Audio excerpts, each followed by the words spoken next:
ain't seen very much positivity come out of any game. So, to anybody out there, has anybody ever been, encouraged or forced to be in the game? Good.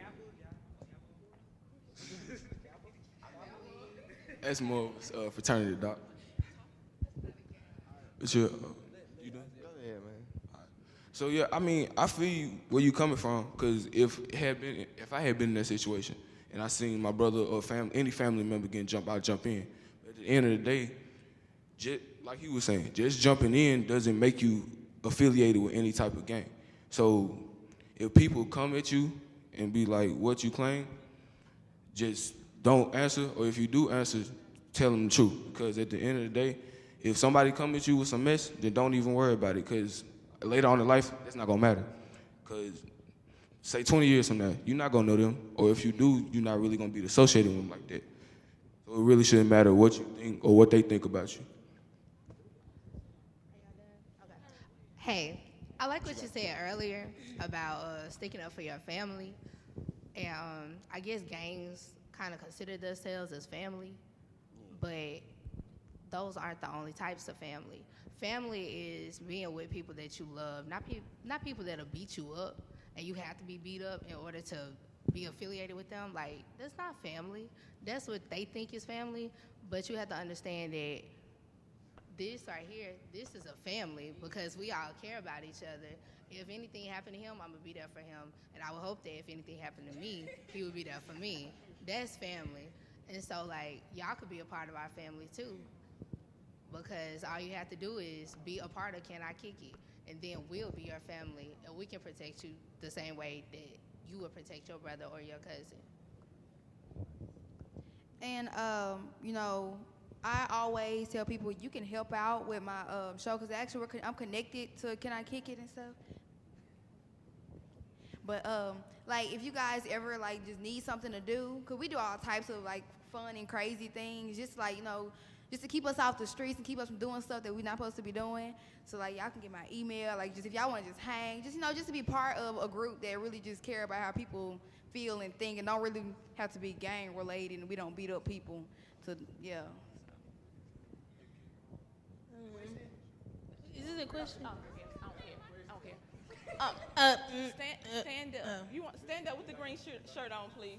Okay, just wait 1 second. Miss Deanna, stand up with the green shirt on. And tell me your name. Oh, my name Lloyd McClinton. Lawyer McClinton. Is that your name? Yes. My name Deanna Jenkins. What's your name? My name is Lloyd McClinton. That is my name. Like that. So you are somebody. You Yes. are somebody. You let no one tell you. I know. So when you say your name, you are who you are. And you feel confident with that. And when they come to you with that, because they're going to come to you with that. But you have to know who you are and what you stand for. Because it's out there. It's out there. And y'all giggling, it's out there. So you better pay attention because when they come to you and you say, hey, my name's Deanna, they got you. But when you ask me, hi, Deanna Jenkins, oh, she's too strong. She already know it's a better future for her. But if you timid and don't really know who you are, uh-oh. They at your ear. You hear them telling me I'm getting hyped. They're at your ear. But if they know you have a team, a family, like Can I Kick It? You have a family at your school, you have a family, a mom or a dad. Just because you are in a situation just make you so much better and stronger to be able to get out that situation. Because if you have been fed with a gold spoon in your mouth, you're not going to know how to handle it. But if you are already growing up in that situation, that just make you so much stronger to get out that situation. Because when somebody asks you who you are, how do you greet someone with your name? I am who? Every morning, every time I see people, I say, good morning, beautiful people. That's just my thing. I always say that because I like to tell everybody that they're beautiful. But, I be like, hey, what's up? My name's Jada Bell. Introduce myself. You gonna introduce yourself to me, but what's up? Ratchet. Very sophisticated. No, okay. if I'm talking to a peer, then I'll say, "What's up? My name is Jada Bell." I like to, be confident in the way I say it. But if I was talking to an adult, I would say, "Hello, my name is Jada Bell. Nice to meet you. How are you?" So we learn how to turn your A game on. So with your peers, we understand you're gonna speak a certain language. But when you get up to speak to someone in any circumstance and you want to be heard, you have to stand there and you demand respect. Preach. And that's feeling confident within yourself. So who wanna be a family with Can I Kick It? We're gonna go to this question right here. Gonna get it. We got a question. Yeah, I mean, hey. You wanna be on stage? Okay,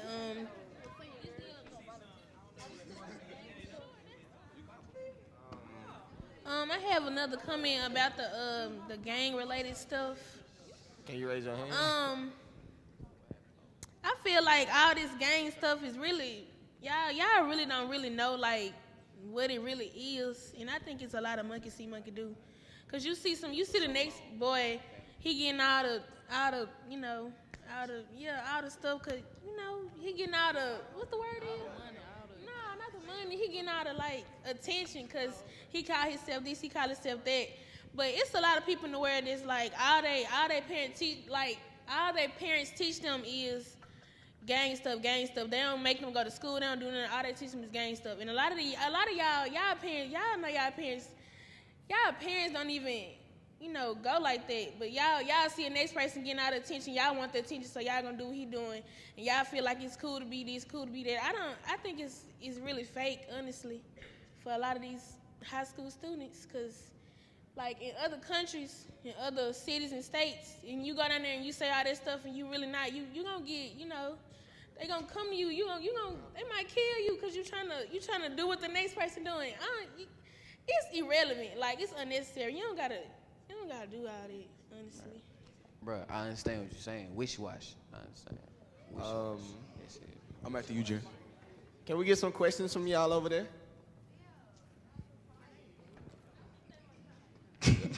Y'all don't want to ask no questions? Wait, hold on. Would you say again? What she say? Oh, you gotta get forward. I like y'all schools over here. I like your teams too, dog. It's clean. Thanks. But my question is, I do a lot of music. I play guitar, piano. I've been in band for like 5 years, but I recently got out. But I'm going into I'm in choir. I do music all the time, and I like to kick it with y'all, but I don't know any requirements. What do you have to do to get into it? Is there some programs? Is it be yourself? So is there where do I need to go? What is it? She'll probably have more information. You ain't even got the microphone, bro. She'll probably have more information about that, but basically, I think we had to write like an essay or something. We had to write an essay about why we want to get involved in it, and it's free. You don't have to pay nothing to go to the camp, and You actually get money. yeah, you get paid at the end of the camp after making your film and all that. If that'll probably influence people to get involved. It's 3 weeks. And like as far as you said you musically talented, like as far as your musical talent, like that can tie in with like our film. Like we 1, 2, 3 like to rap. He like to make beats. They like to sing. I think y'all like to sing too. And and we like to act. So like maybe your musical talents could tie in with like our films, and like cause we all like. Well, some of us, we made a song to tie in with our film, and maybe like you could use your guitar playing to tie in with the film that you're constructing. Yeah, this is one video we made, well, not we, but like a group that we had, like this previous summer, they made the whole video around this one rap telling 3 people's stories. So if you like to rap or sing or something, you can it's a way we can mix it in, because you can put it in with the plot. So, yeah. I have a question for Miss Mississippi. As an adult, what are some problems that you see related to the teenage culture? Yeah.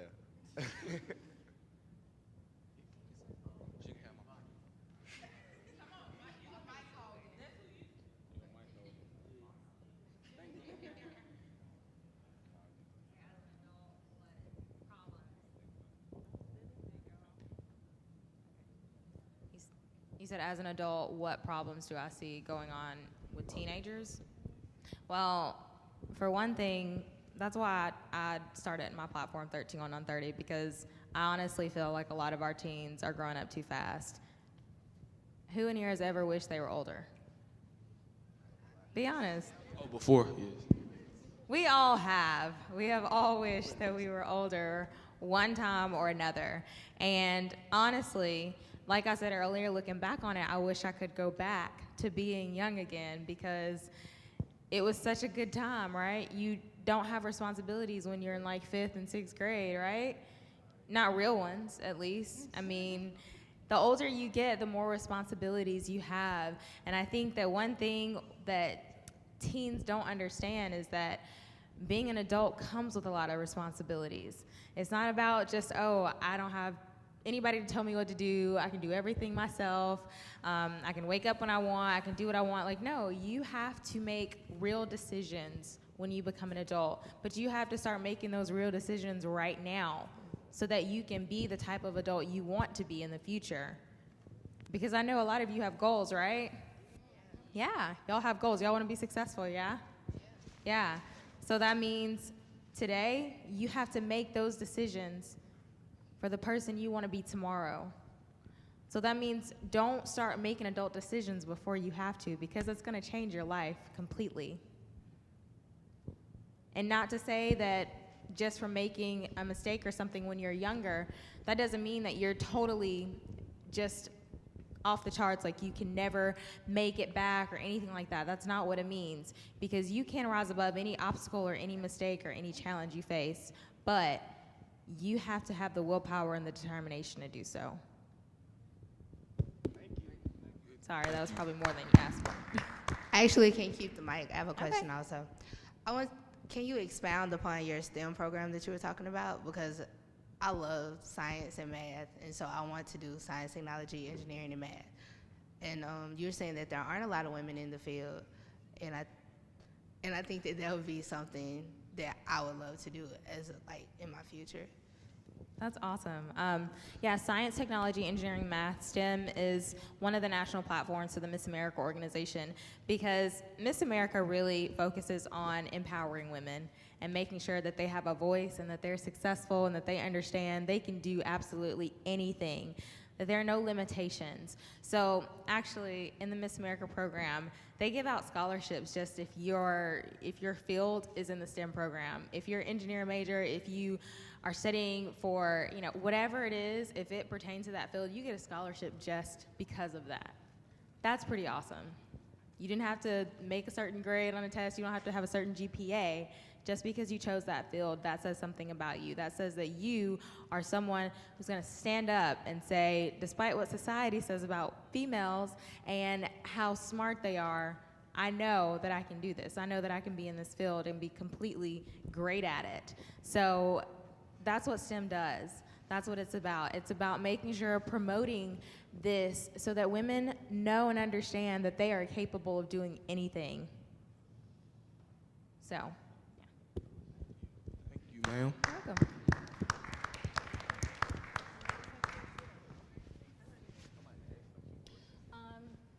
It's not really a set thing. I mean, it's just you going to college and saying, I want to be in the engineering program here. You're automatically in the STEM field. Automatically. So, it's just like studying theater. You're automatically in arts, So that's kind of how it goes.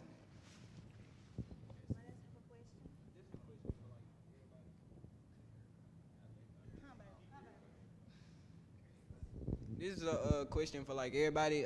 She asked how many of y'all had goals. Pretty much everybody raised their hand.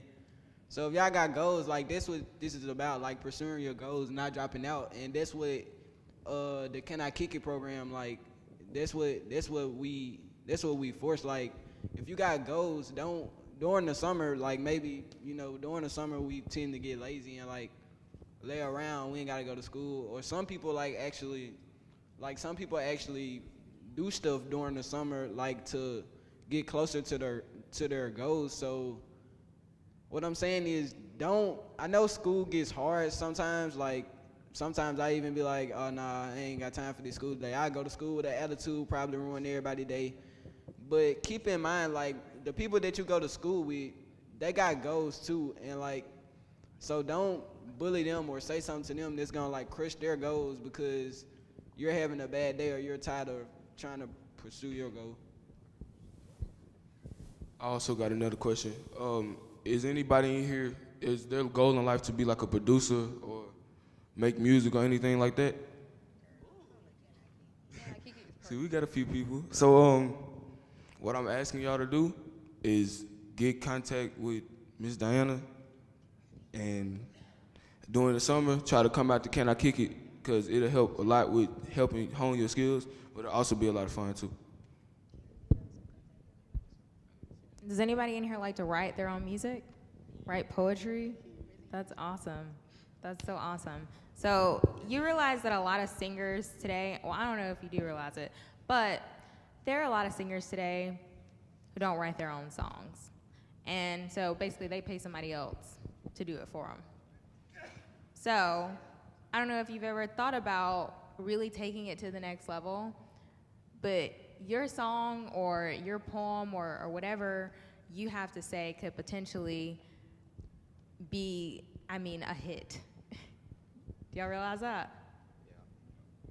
Yeah. Y'all know Neo? Yeah. He writes for everybody. Rihanna, Beyonce.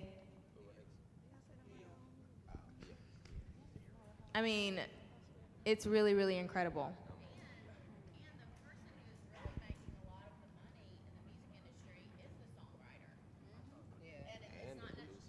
It's not necessarily the artist who's performing.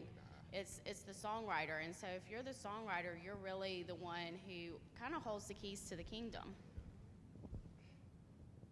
Yeah, songwriters make a lot of money. Taylor Swift writes every single song she performs, every one of them. So Taylor Swift is rich. I don't know if y'all turn on the radio, but like almost every song from her new album is on the radio. She's making bank right now because she writes all of her own music. And how awesome is it to know that all of your music is original, all of it came from your heart. You're not saying stuff that somebody else told you to say. You know it, you've lived it, you put it down on paper, and you're the one that's letting other people hear it and making a difference and inspiring them because of your lyrics, because of your words, because of what you know. That's pretty powerful. So think about that.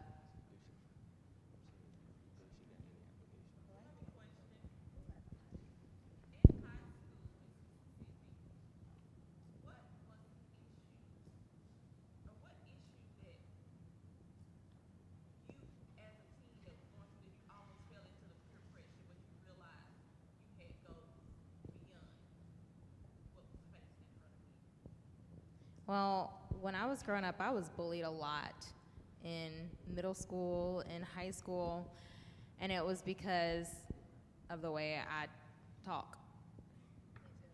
People say, "Oh, you're so proper." Have y'all ever heard that? Yeah. Have y'all ever said that? Yes. So that was something that really kind of hurt my feelings because people would take it to a really just crazy level, and like it was a bad thing to talk like you had sense. That's not a bad thing. No matter what your peers have to say about it, that's not a bad thing at all. Start that right now. Don't get to where you're really, you're a lot older and you're trying to get a job and you're like, oh, well, I got to get my stuff together because I don't even know how to talk to people. That's not how you want it to happen, because when you walk into a job interview and someone sits down and they want to talk to you, you're going to have an adult conversation with them, a real adult conversation with vocabulary words. So you need to start working on that right now. So don't let your peers, whatever they have to say about you, because you don't talk slang and because every other word isn't a bad word, don't make that feel like you're less of a person. Yeah. That just means that maybe they're the ones that they can learn something from you because you talk and you act like you have sense. Does somebody have a question?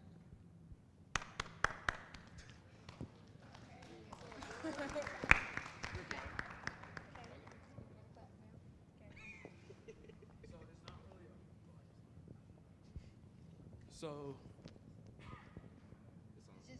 it's not really a question, but a statement. I can totally understand where you come from because all the time at school, oh my gosh, you talk so proper. Oh my gosh, are you from here? I'm like, no, but still, what's up with that? But being from, I'm from Greenville, but I live in Indianola right now, but I moved to Florida for a moment. So it was totally different from Florida to Indianola, from such an urban community to a rural community. And I totally get it about the proper things and yeah.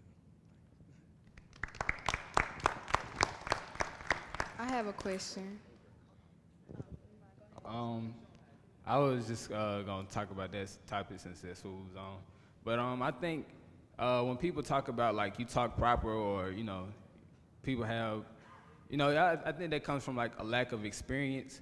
Like if you've only been in one place forever, you don't know that you could talk differently and we could still be talking about the same thing. And I think a key thing to success is just being open to everything because like the world, it's so many things in the world that you can do and you can get into.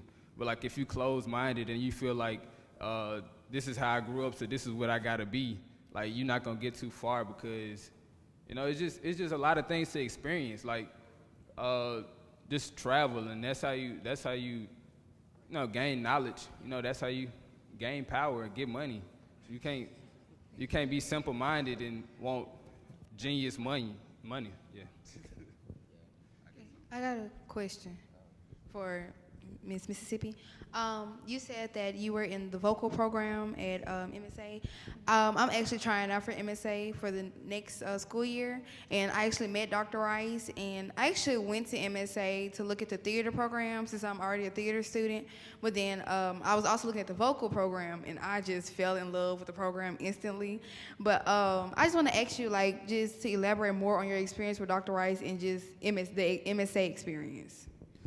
That experience was absolutely amazing. And I say this to all of you. If you have a passion for the arts, if you love to sing, act, play an instrument, dance, draw, or paint, or anything, MSA is for you. Trust me. It's a very small community of people. I think my graduating class, we had 66 seniors. It wasn't a ton of people. So that way you know everybody in your class. You know everybody by name. You live with them in a dorm room, and so you get tired of each other as well. But you learn to love each other. It's like a family because you're surrounded by so many people that are talented and who have the same passions and goals as you do. So it's really such an amazing experience. And I'm so thankful that I went to MSA because the teachers there are extremely qualified.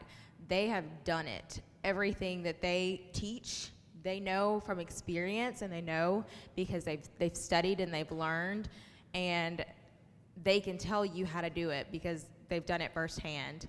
And as a vocal, if you choose the vocal program, you will have to take dance. Oh, you chose, okay. Well, you will have to take dance classes. So it's great. You have to take a movement class, but you learn ballet, you learn modern, you learn jazz, improv, everything. You don't get that everywhere. That's incredible. As a vocalist, to take dance classes and learn all of those different skills, that can help you tremendously. And I'll tell you, it really helped me to come outside of my box because I was very shy at one time, well, for a while in my life. And so when I first started out at MSA and I had that dance class, I was always in the back. I never wanted to be in the front of the class, not ever, because there are mirrors all around the room so everybody can see you dancing. And it's just one of those things where you're just like, I'm not a good dancer. I don't want anybody to see me. I'm so embarrassed. By the end of the class, like my senior year, I was always in the front of the class. I always wanted to be in the front because I was ready to learn.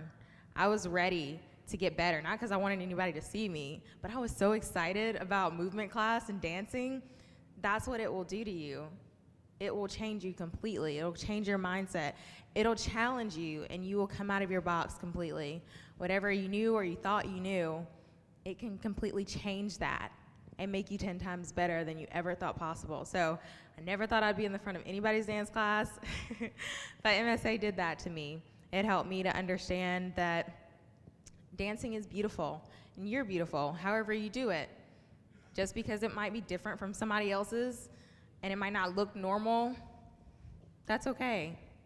Just move and have fun with it. That's what life is about. We're all different. We're all unique. We all move and we act differently. That doesn't mean somebody else is wrong or somebody else is right or somebody else is better. That doesn't mean that. That just means you're you. You're unique. So don't try to conform because you think something is normal or perfect. That's not always the case.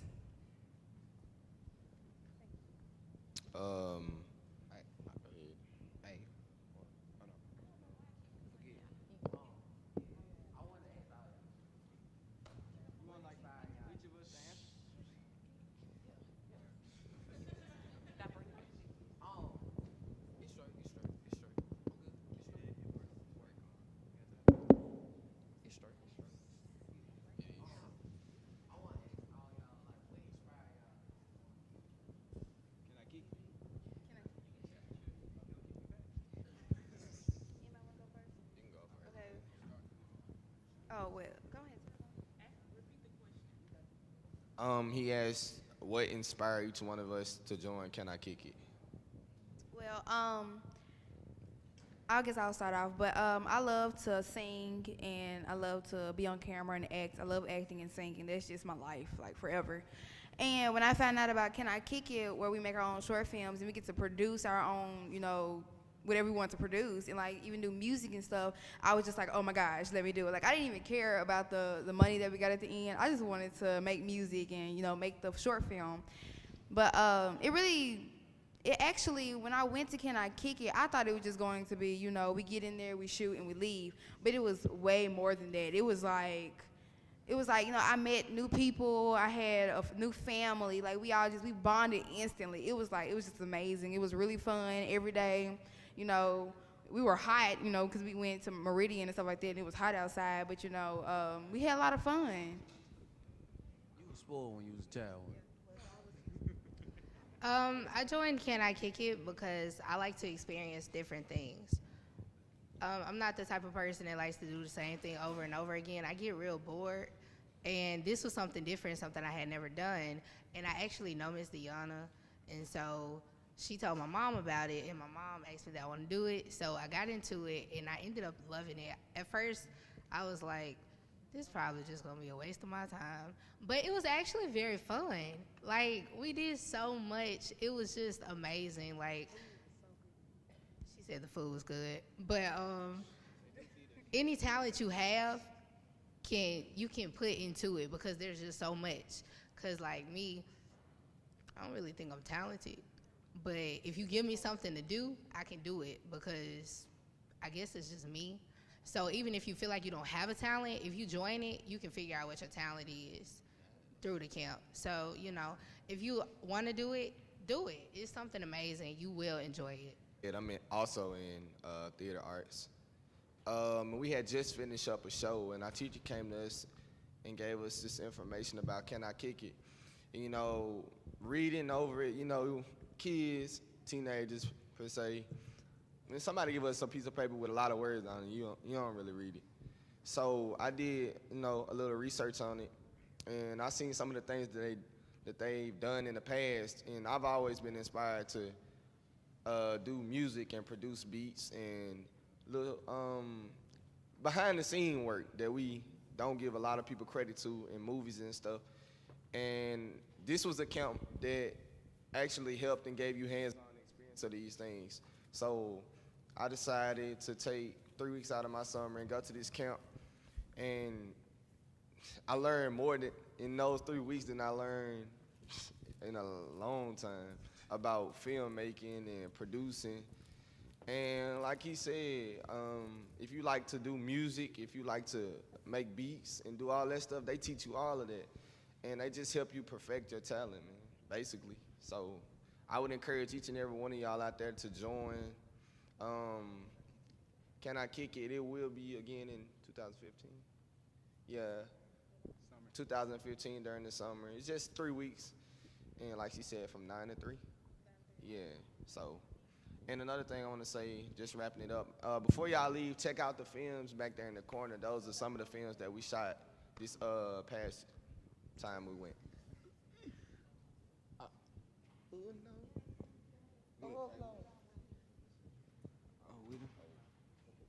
All right, well, what inspired me was like pretty much the same thing. Our teacher told us about it, and I'm like, oh, Mississippi Public Broadcast, I want to be broadcast publicly.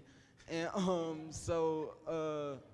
it was like, I liked acting, so I like being in front of the camera. But little did I know, like, we do more than just being in front of the camera. You actually learn, like, new stuff. And, like, in the midst of working, like, you meet new people. And it's cool, actually cool to me to, like, meet new people and new personalities. So that's basically what influenced me.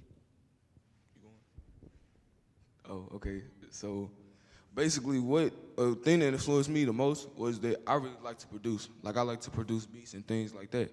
So at the camp, they showed you how to do all that. And so that was really a main reason I went. And I also, my mentor had told me about it, and I said I might as well go. I'm not doing anything else. Might as well do something productive. And I got to meet a lot of new people, and it was really cool. So that's why I went. Basically, I didn't know what Can I Kick It was. I got the flyer from my 9th grade STEM teacher. So I didn't know what I thought it was a STEM program. And when I got there, I found out that it was about film and stuff. So I went the very first year. So we did 4 weeks. And the first week, we just learned about film and production. And the last 3 weeks, we made our production. And the last day, we showcased our work. And really, that's all. She said, be honest. My first year, I really didn't. I wanted to go because I ain't have nothing to do for my summer. So my mama told me about it. I was just like, nah, I don't want to go. It's gonna be boring. We ain't doing nothing. I need to get paid. I need a job. And then when they was like, they got a stipend, I was like, oh, I'll be there. I'm coming for the money. But then when I got, but I'm not just here for the money. I really see like some fun in it, cause it's really like they talent and you learn how to sing and all that, showcasing all your talents and stuff. It's really a learning experience. If you like she said, if you like production. And for my 3 years I was there, I always worked the camera because I like, to shoot things and video things. So I was a cinematographer all 3 of my years. And I think, like when I graduate, I want to do something since I know so much about them. Because when you're there, you learn about cameras, you learn about different shots, you learn about how to work, you learn how to edit a movie. You learn how to add music. You learn a lot of stuff, and it's an educational experience as well, rather than just talent. And my experience was great. I wish I could go again, but that was my last year, so I'll be back to volunteer. On a closing note, we just want to thank all y'all for being involved and staying attentive, even though it wasn't, just all turned up or whatever. But encourage y'all to come to the next one that we have. It's really fun. And if you want to, you can exchange your numbers with one of us, one of the members or one of the advisors, and we can keep in contact with y'all and let y'all know any updated information about the camp. So thank y'all.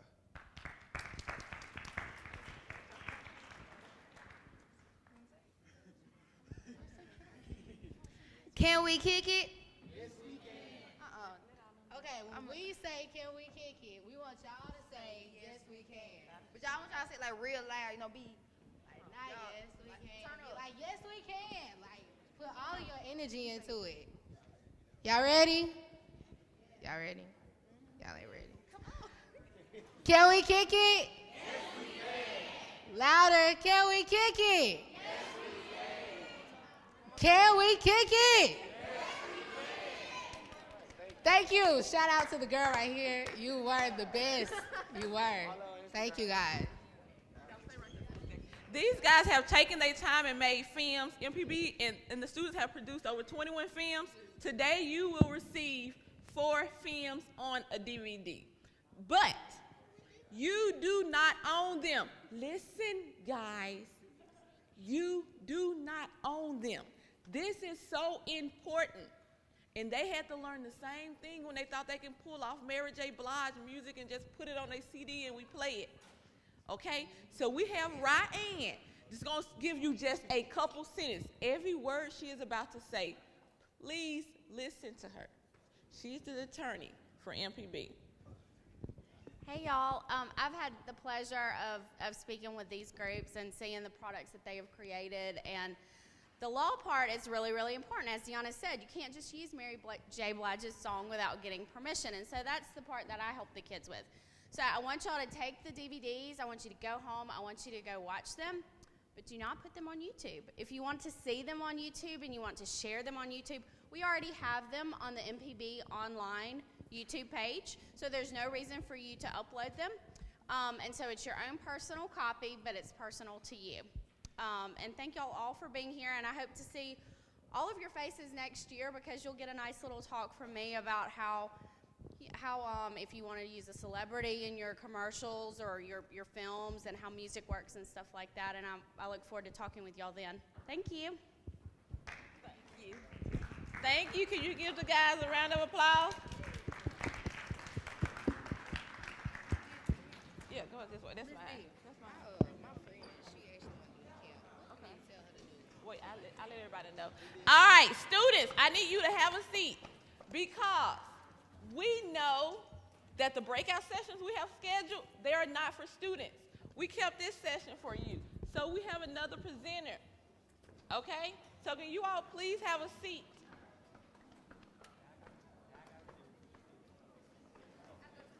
And this can be, wait, no one leave out at least 10 minutes, because we're about to do a fun activity, okay? Or we're about to play a game. You want to introduce yourself? Hey everyone, how are y'all doing? Come on, how's everybody doing? Good, good. Let's give the Can I Kick It crew another round of applause. They were fantastic. They were so good. I'm Jordan Hillhouse. I'm from a place called Dream. We do a lot of drug prevention, and we're going to talk about drugs today, but, you know, we got to have fun, right? Y'all been sitting down all day. So the first thing I want us to do is I want us to get up. I want everybody to stand up, and we're going to play a game. And I got to be honest with y'all, I came prepared. The winner of this game gets a prize. So, not money. Come on.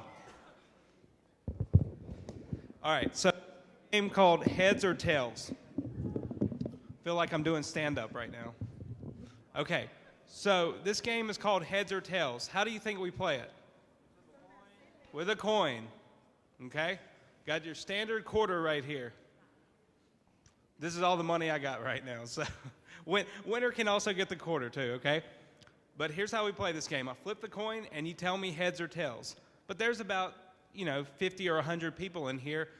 I can't decipher everyone's voice if they're screaming heads or tails or whatever, okay? So here's how you tell me. Heads, tails. All right? So let's do a practice.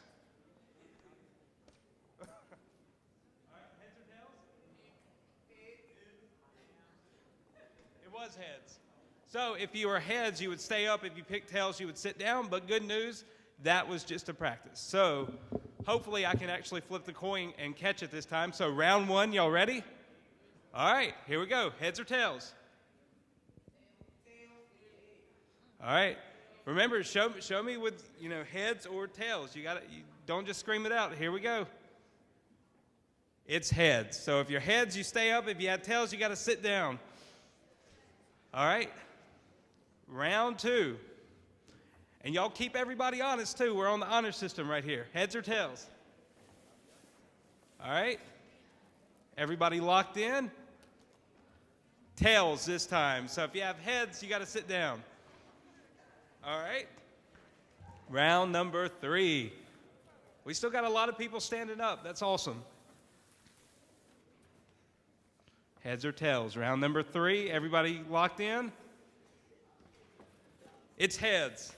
So if you were tails, you got to sit down. Round number 4. I swear I can catch this coin. Here we go. Round number 4, it's on the ground. It's heads.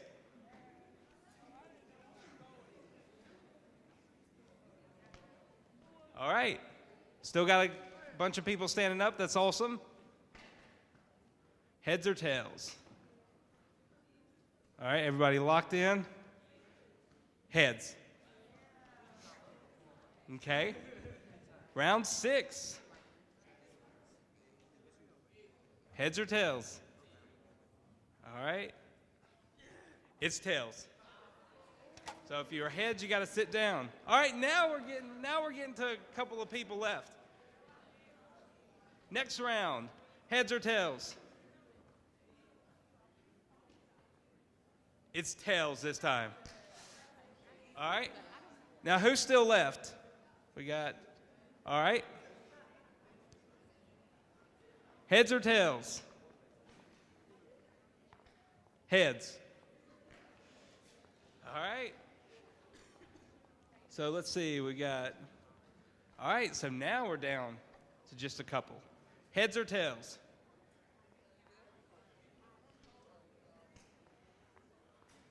Heads.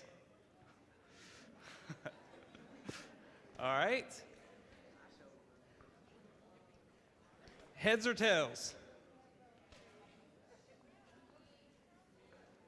It's heads. All right. Now, how many people do we have left? 3. All right. I want the 3 people that are left, I want y'all to come up here. Because this is where it gets real. It gets real. I got some cool prizes.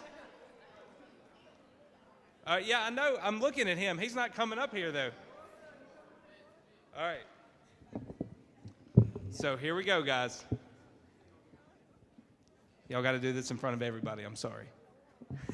Heads or tails? Tails, you do that. Heads, do this. All right. Heads or tails? It's tails. So the heads sit down. All right. Here we go. Next round. Heads or tails? It is tails. And we got a winner. Give her a round of applause.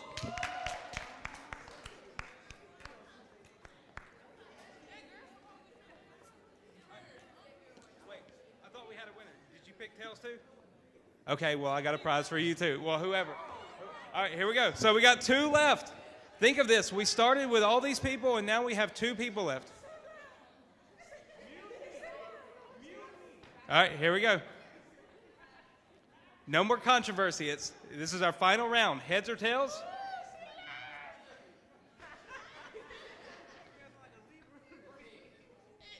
It is heads anyway. All right, give her a round of applause. Great job.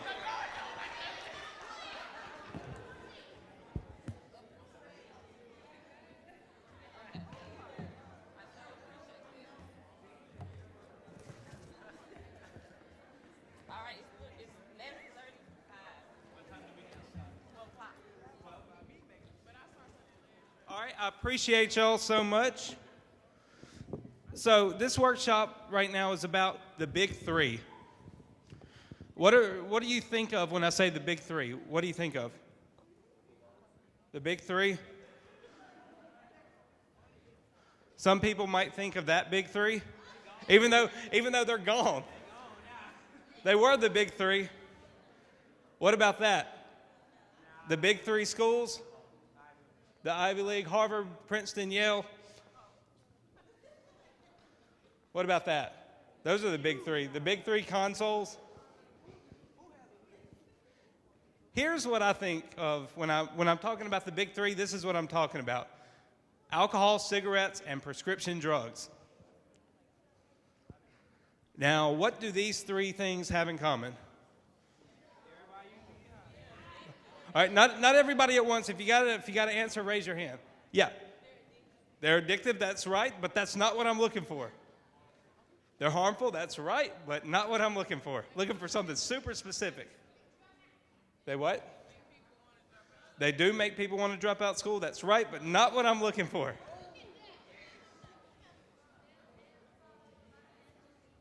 It can cause a lot of deaths, that's right, but not what I'm looking for. All right, I'll just take a couple more. Yep. Everybody wants to use it to get high and fit in? That could be right, but not what I'm looking for.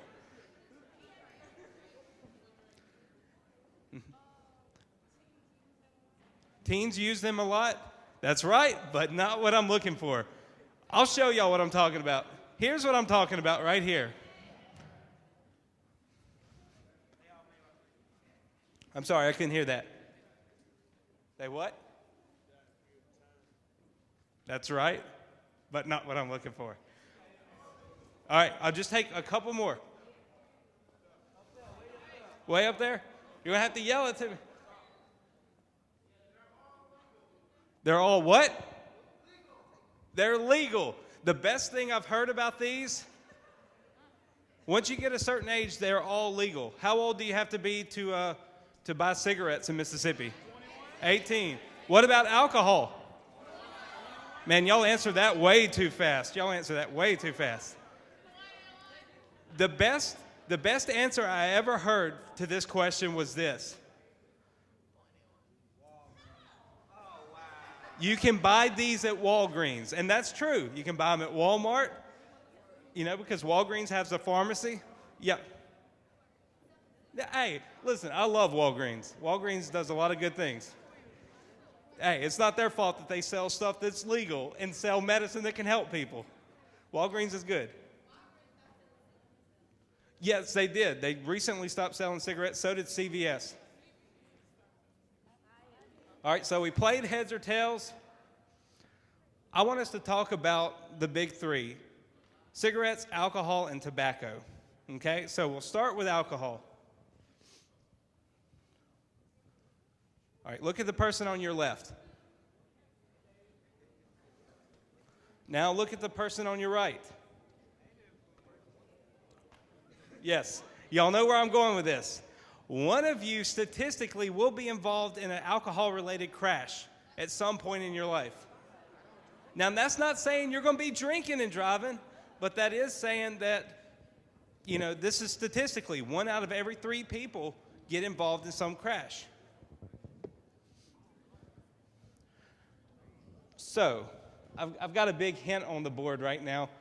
What's the number one leading killer for teens in America? Automobile crashes. Automobile crashes. Now, how many of those crashes, let's go percentage-wise, how many of y'all think it's a high percentage involve alcohol or a low percentage? High? Over 75? It's not that high. It's higher than 15, it's higher than 16, it's 20, it's lower than 37, it's 25%. But still, you got to think about it.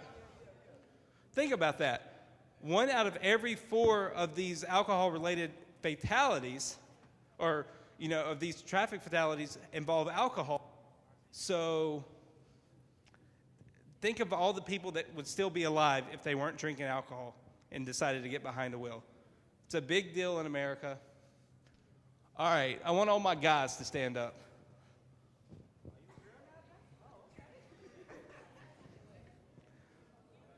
Now, ladies, look into their eyes. These guys are just amazing. How many of you think are more likely than females to drink and drive? All right. Well, I'll tell you this. Just by noise alone, just say yes or no. Like, I'll ask you the question and you tell me. All right. Which sex is more likely to drink and drive? Is it males or females? Okay. All right. I hate to break, but it is the males. It is the males. But ladies, let me have your attention. Y'all are right on our heels. Y'all are almost at 10% too. So it's a big deal.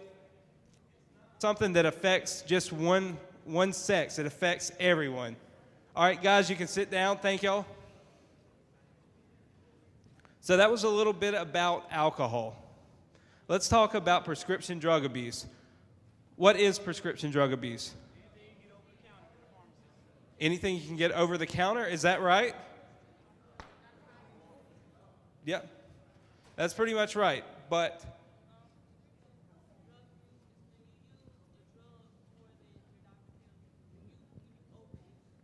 that's right. There's so many definitions for prescription drug abuse.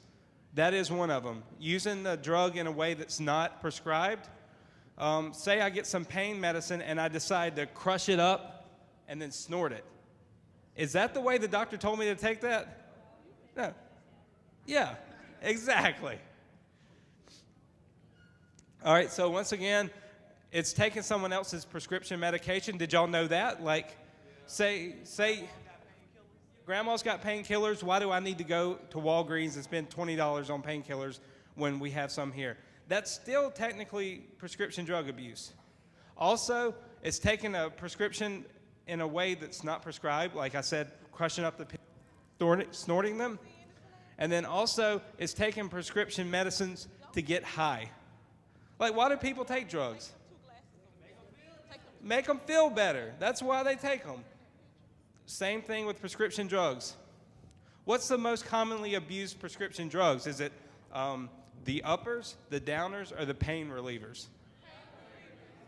All right, raise your hand if you think it's the stimulants, if you think it's the uppers. Most commonly abused, all right? If you think it's the depressants, raise your hand. These are the ones that slow you down. All right, if you think it's the painkillers, all right, it's the painkillers. The painkillers are the most commonly abused. Not to pick on Walgreens again, sorry. But prescription drugs do serve a good purpose. Walgreens, they know what they're doing.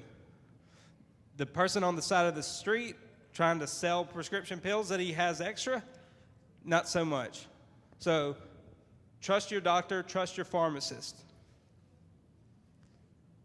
Here's the thing, though. 70% of teens, 7 out of 10 people who abuse prescription drugs, where do they get it from?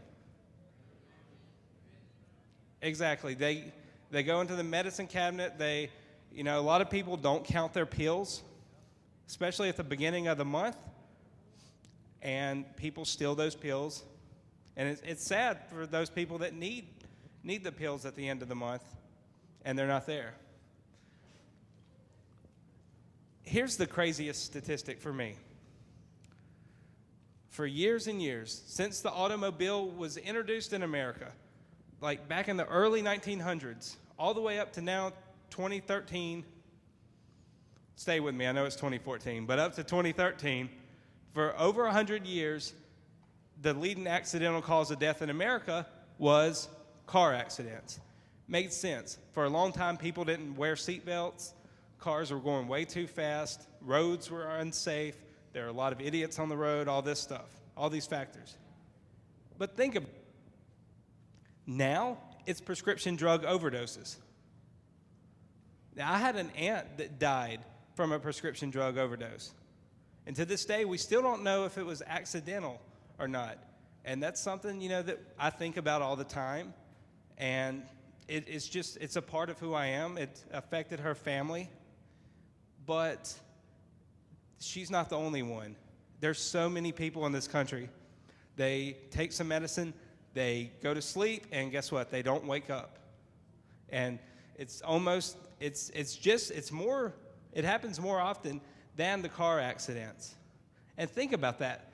How many of y'all can drive right now? How many of y'all have driver's license? All right. How many of y'all have permits at least? Permits or driver's license? Okay. How many of y'all have a car that you can drive? Okay. Not necessarily your car, but a car. Look at all these hands. All right. Now, how many of y'all have prescription medicine? Yeah.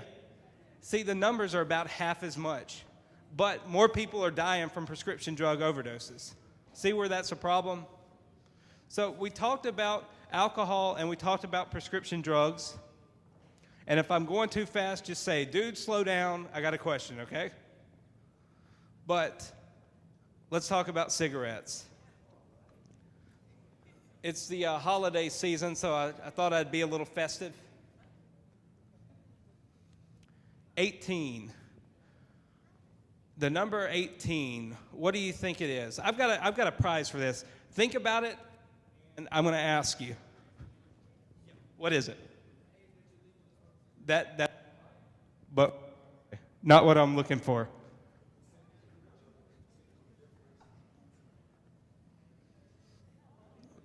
That's right as well, but not what I'm looking for. That is good, though. All right. How many cigarettes in a pack? I don't think that's right. I think it's 20. Anyone else? It's not the percentage of nicotine. If a cigarette had 18% nicotine in it, it would be a small army. Like nicotine, it does, it's just a tiny, tiny, tiny drop, and then it's sliced up into millions of pieces. Very tiny, very small amount of nicotine.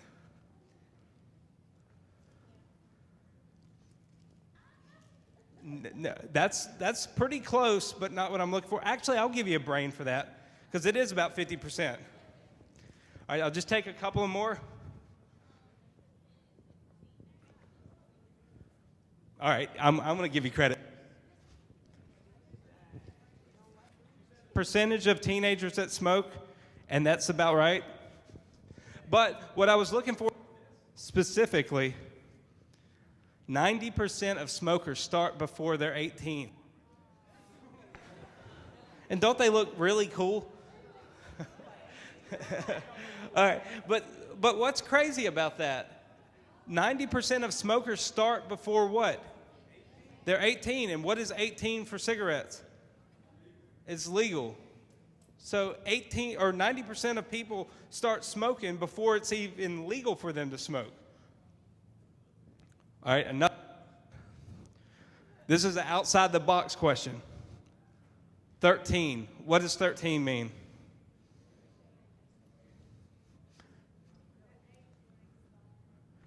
The age when they start? Okay, I will say that's right, but not what I'm looking for, so you still get a brain. A lot of people do start smoking at 13, age 13. Yeah. Yes, they have their... a lot of people start by age 13, or at age 13, yeah. All right, hold on. I'm sorry. Never mind. Let me get him first and then you. What is 13? What do you think 13 means? Think about it. What do you think it means? The percentage of people who die from smoking, that's not right. It's a lot higher. We'll talk about that in a second. Yeah.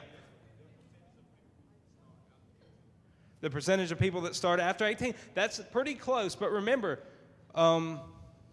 it's about 90% of the people start smoking before they're 18. So that's still 10%. All right, I see one more hand up. When they first start, that's kind of right. But here's what I'm specifically looking for. 13 to 14. That's the amount of years that cigarettes take off your life. That's 13 years that you won't have with your family. You know, and I know right now that doesn't seem like a lot, because y'all probably just not even be 30 then. But as you get older, you'll want those 13 years. I mean, it makes a huge difference. That's 13 years. How long does it take to get through school? 12 years. So you might not get to see your kid graduate, something like that. I mean, it's sad. It takes that much time off someone's life just for smoking something that's legal. Now, we did the coin flip earlier, and the reason we did the coin flip was because I wanted to prove this point. Cigarettes kill up to, it's technically 48% of the people that smoke, they die from, nicotine or from tobacco-related injuries or tobacco-related illnesses. But that's still about 50%. That's a coin flip. Now, if I told you you had a chance, let's see, tobacco kills about 50% of the people long term. If I told you you had, how many of y'all have ever wanted to go to New York?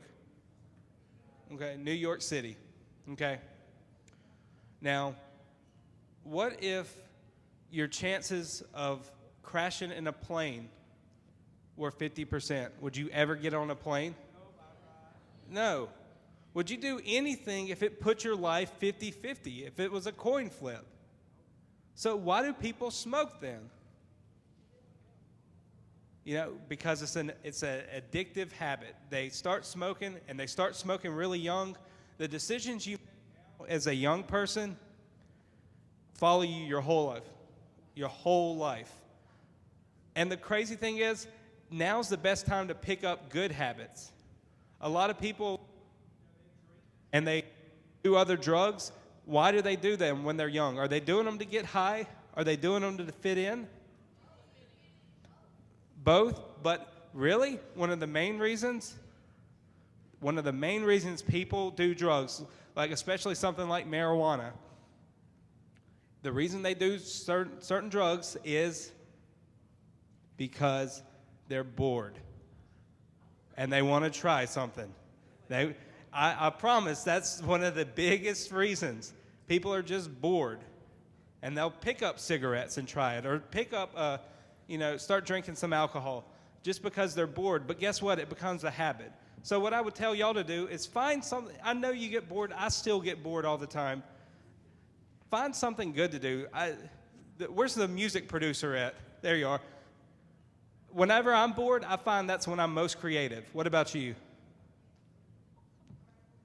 Yeah, because you're bored and you're looking for something to do. And drugs, these things just, they take away your creativity. They make you pretty much a slave.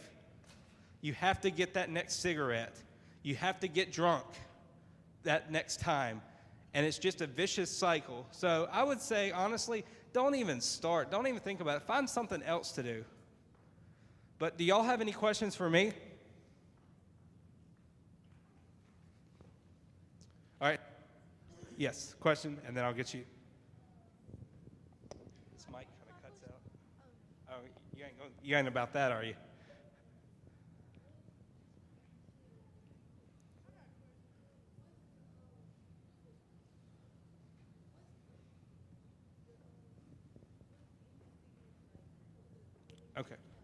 Okay, great question. What's in the cigarettes that causes people to get cancer? Well, that one cigarette has about 1,000 chemicals. That's a lot of chemicals. Let me see. Check. Yeah, I was about to ask you a question. Well, it has all these carcinogenic items in it, which cause cancer, and nicotine is what makes you addicted to it. Tobacco is the plant, but, it's got arsenic, it's got rat poison, it's got tar. Like, have I ever smoked? No. No drugs. No drugs. I'm A-okay. Not even when I was in high school. Y'all, I was a nerd in high school. If you can't tell, I'm obviously a nerd. But, honestly, thankfully I wasn't cool enough to get invited to the parties where all the drugs and stuff were happening because, I played guitar. I played music. I worked on, I love making movies. So I would have loved the Can I Kick It program when I was in high school. I would have loved it. Gosh, I would love it now, honestly. I would love to be a part of it now. But yeah, all those things are in one cigarette, but the nicotine is what gets you addicted.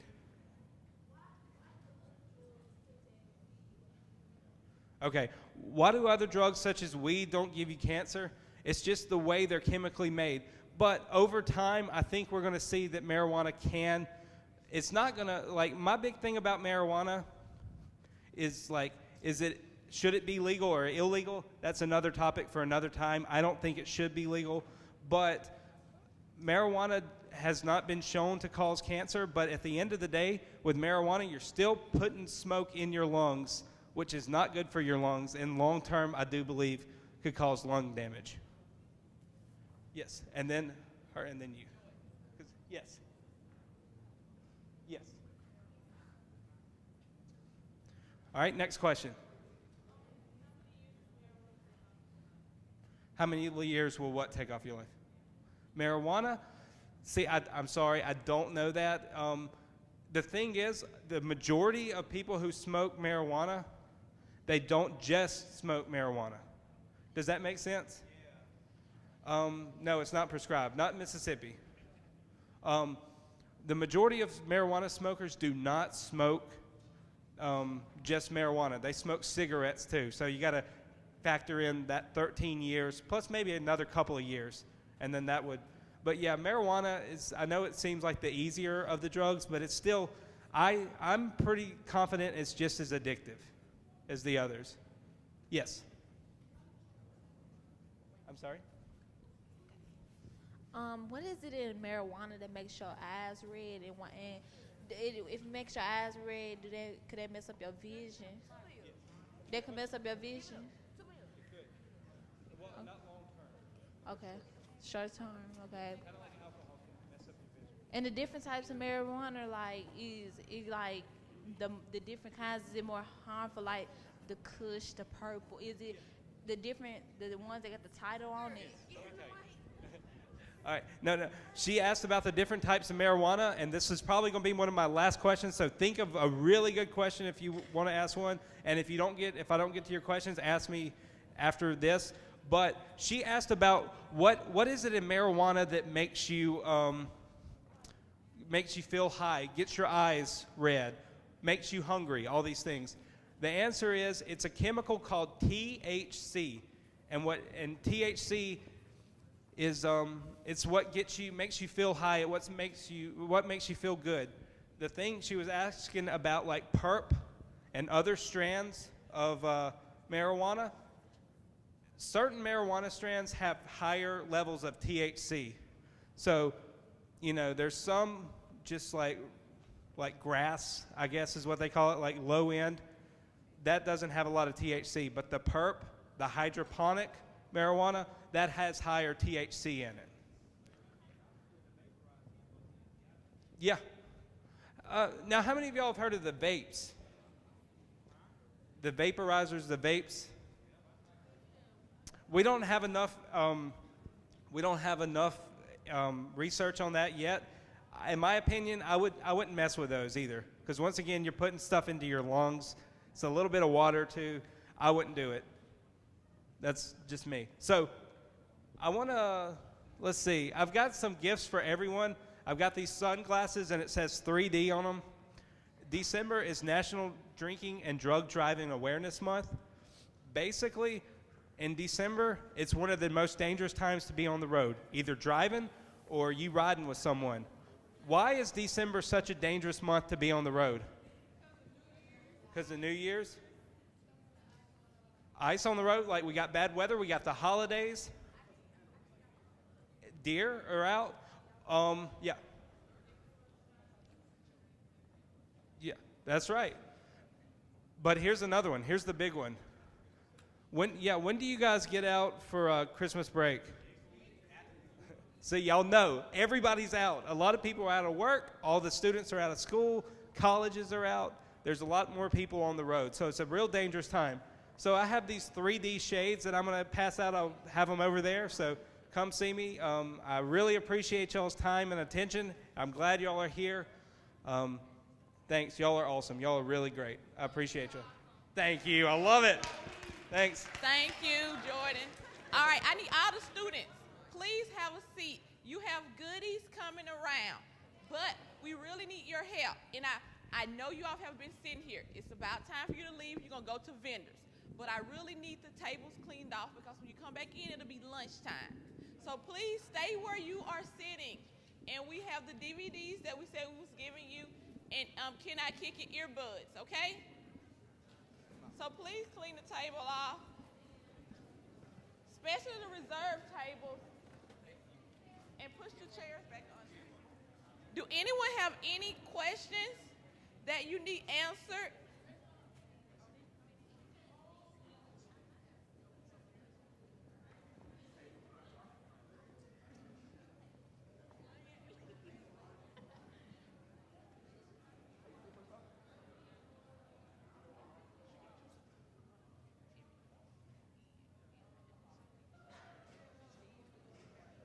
And I must clear up something. Can I Kick It? The Summer Institute is held at Mississippi Public Broadcasting as of this year, but the Can I Kick It cruise can be set up in your schools. They are what you make of them. So you do not have to come to MPB Summer Institute to have a Can I Kick It crew in your school.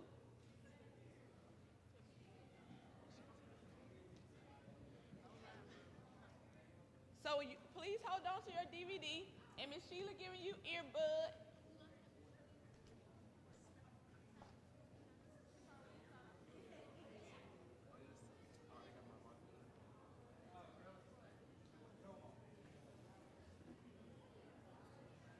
Everybody got it?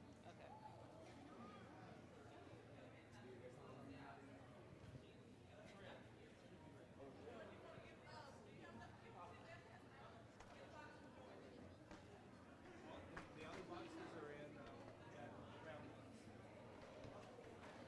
Do anyone have any questions for Jordan before he exits the room? Any questions? I love getting questions. Y'all have any questions? Yep. All right, I'm sorry, I can't hear the question, y'all. I just want you to make sure the questions that you are asking, we are live across the state of Mississippi, so make sure you don't know who hearing what you ask. So you want to make sure you asking an educated question. Okay, I know you got a good one. So, you know the drug, the Molly, a lot.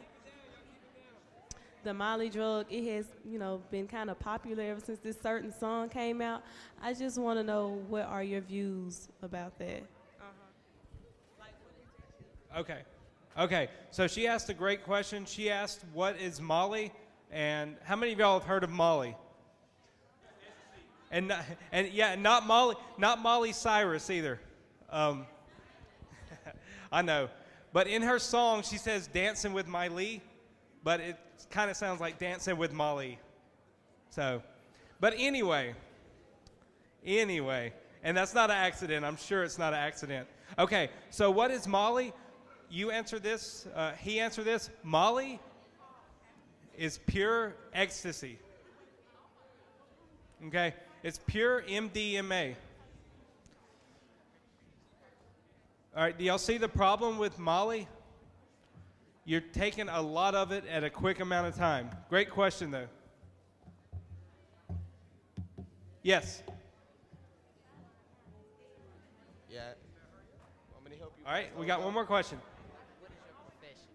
What is my profession? I'm kind of like a public speaker. I work at a nonprofit organization, and we talk to students about the dangers of alcohol and drugs. I went to college it was on my thing. I went through it kind of fast, but I went to, graduated from Terry High School, went to Mississippi College, and then got my master's from Alcorn State. Yeah. Go Braves. The SWAC champion Braves. How about that? If anyone have any more questions for Jordan or myself about the Can I Kick It cruise setting up at your school or the Summer Institute, or any questions you have about the legal drugs that teens take, you can go to Jordan or myself. But at this time, I'm asking you to please pick up all your personal items from that table, and we're gonna go out and visit the visit the vendors in the hallway. And they are in session, so I need you all to use your inside voice when you go out to the vendors.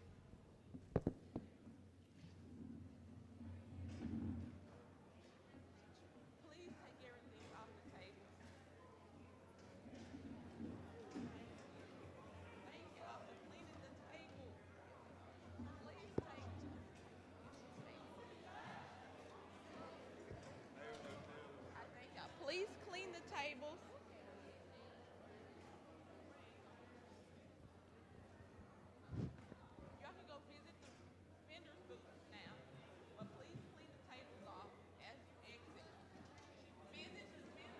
and lunch is at 12:30 back in here.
So if I can have your attention again, before we start our panel discussion on this afternoon, I'd like to introduce you all to Anthony Powell with the Delta Health Alliance and the Indianola Promise Community. They came a very long way on today. So those students that are part of IPC, can you make some noise?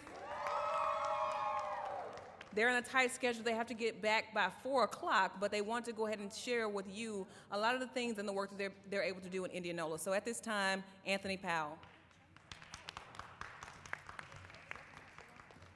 Hello, you all. My name is Anthony Powell, and I work with Delta Health Alliance Indianola Promise Community.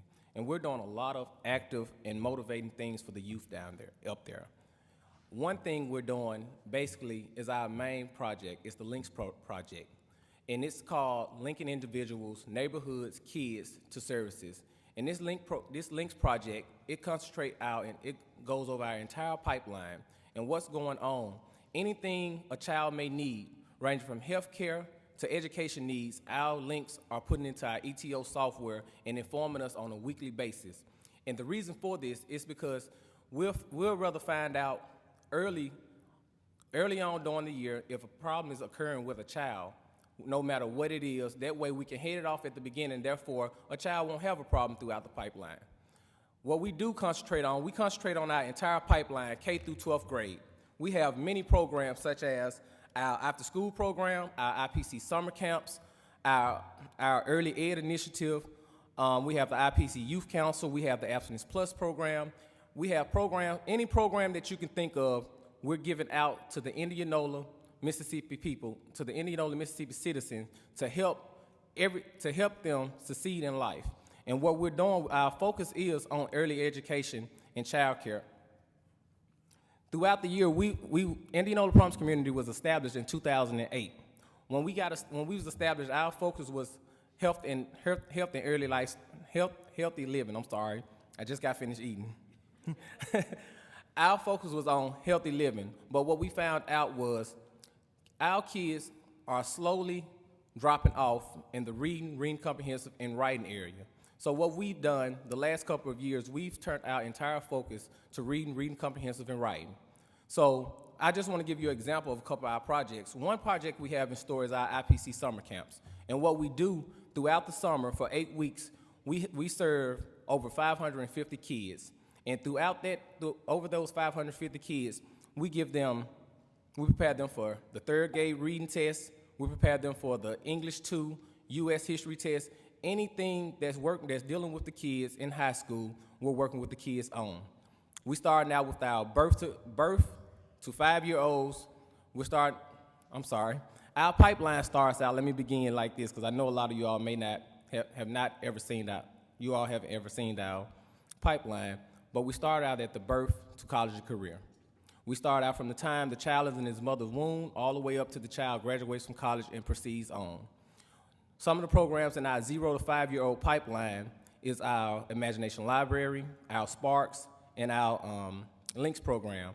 For example, our Imagination Library, we serve over 900 kids. We give over 900 books out per month. Each child receives a book for 12 months up until they're 5 years of age. And our next pipeline is the school-based pipeline, and that's K through 12. Some of the programs that fall underneath it is like our IPC Youth Council, our Abstinence Plus program, our IPC summer camps, our after-school programs, and others. Out of all these programs, all of our programs focus on the same thing, to decrease the dropout rate and to increase the graduation rate. Whatever a child may need, however they may need, wherever they may need, we come to them, we help them with whatever their needs are, and we make sure that they succeed in life.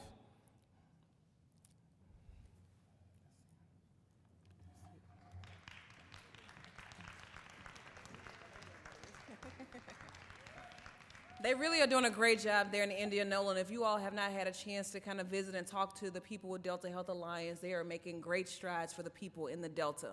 So as we begin our panel discussion on this afternoon, I'd like to kind of cue a video that really will kind of help us start this conversation, and it features Phil Hardwick. So let us cue that video at this time.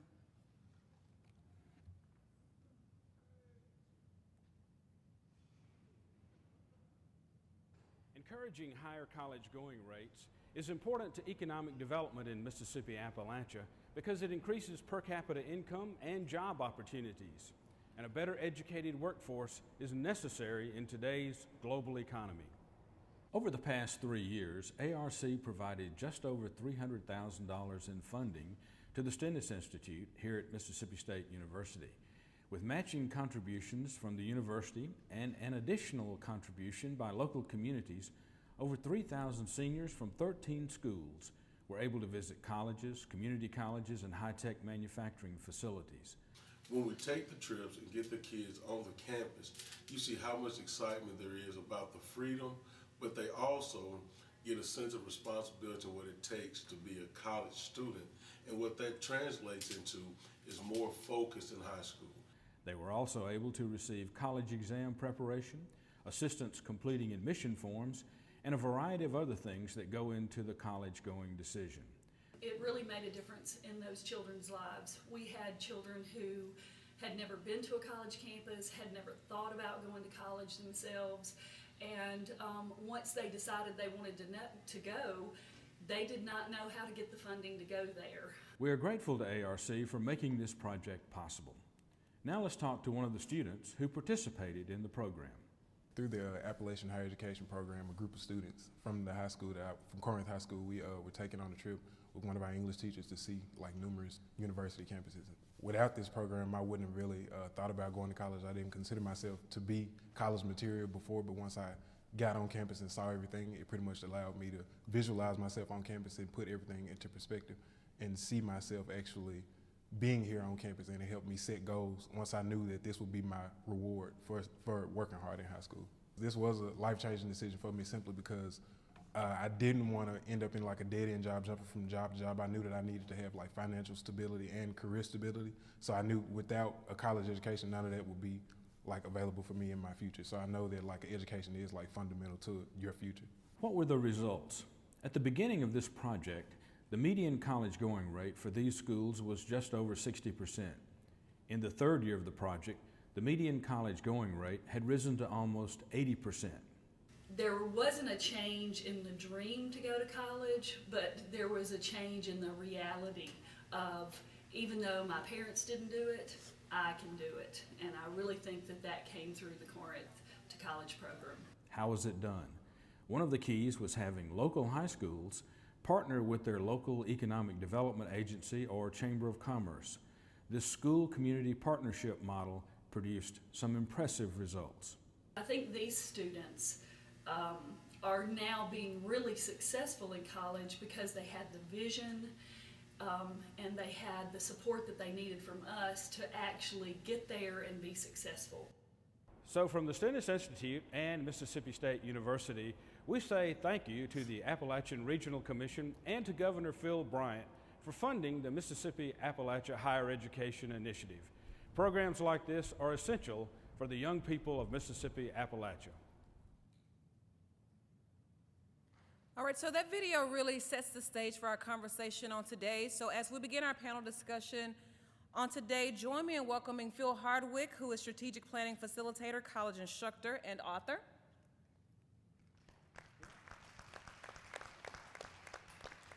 Along with him, Dr. Eric Clark, Executive Director of the Mississippi Community College Board. Dr. Roy Jones, Executive Director of the Eugene T. Moore School of Education's Call Me Mr. program and Associate Professor of Clemson University, Department of Educational Leadership. He came the longest way today, I believe, from South Carolina, so join me in welcoming him here. Olita Fitzgerald, Director of the Children's Defense Fund, Southern Regional Office. Dr. Louise Davis, Extension Professor and Director of the Mississippi Child Care Resource and Referral Network at Mississippi State University. And last but certainly not least, Tony Kirsch, Bureau Director, Office of Compulsory School Attendance from the Mississippi Department of Education. So this will be an informal setting on today, and so for those of you all who have remained for the panel discussion, we really want you to be part of this conversation. So there are two mics in the front. Please offer your comments or your questions as relates to this conversation, because we really want to leave this summit with some ways that we can really go back to our communities and empower our students, our parents, our educators, our community leaders, and our government officials as relates to this conversation of empowering Mississippi's future workforce cradle to career. So without further ado, I'll kind of go to our first question. The video that we saw really kind of started talking about the importance of providing exposure to students. Phil, so if you don't mind me calling you Phil today, please. That's okay. So if you would help us by first starting off and describing some of the impact that you have seen as it relates to your work in exposing children to college campuses around the country and the state. Sure. I'll begin with the student that you saw in the video. He will graduate from Mississippi State this year, and he has a job waiting for him at Federal Express Corporation in Memphis, where he has interned during the summers. He also, as you heard in the video, said that he did not plan to go to college at all. When he was in the 11th and 12th grade, he did not plan to go to college. So being exposed to what a college campus was like, and by the way, he went to Mississippi State University and to Jackson State University, and he said that those visits inspired him to go ahead and apply to go to college. The program began with the idea of exposing kids to go to college and look at what a college campus was like. Stop and think about what it was like before all of us visited a college. We had these ideas about what college life was like.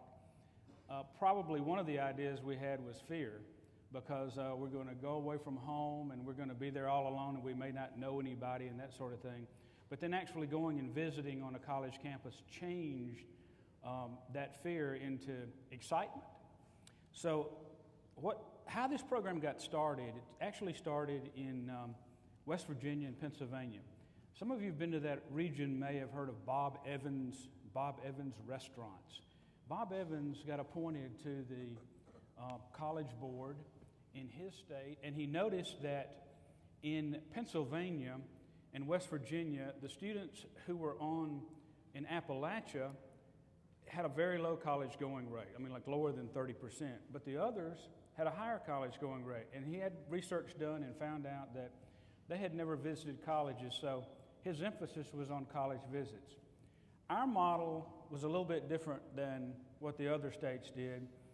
We invited schools and economic development agencies and chambers of commerce to get together and form their own strategic plan on how they would increase the college going rate in their community, in their school.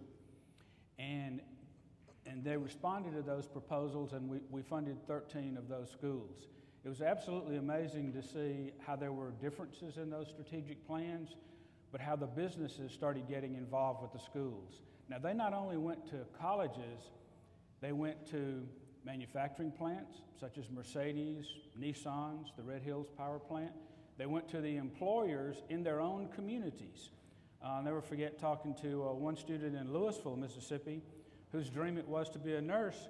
She wound up visiting the doctor's clinic there in Louisville, and wound up right out of high school, starting as a part-time job and going to college, and then she wound up becoming a nurse as a result of that. So getting the connection between the school and the community really was what kind of put us over the top, so to speak, in terms of having this high increase in percentage rates. So our model was the school community partnership. There's a state organization in Mississippi, a nonprofit I want you to be aware of. It's called the Mississippi Association of Partners in Education. And its focus is to get schools and communities together to improve schools in their district. So having said all that, I'll stop. I could go on a long time. Right, so I'll shift my next question to Dr. Clark.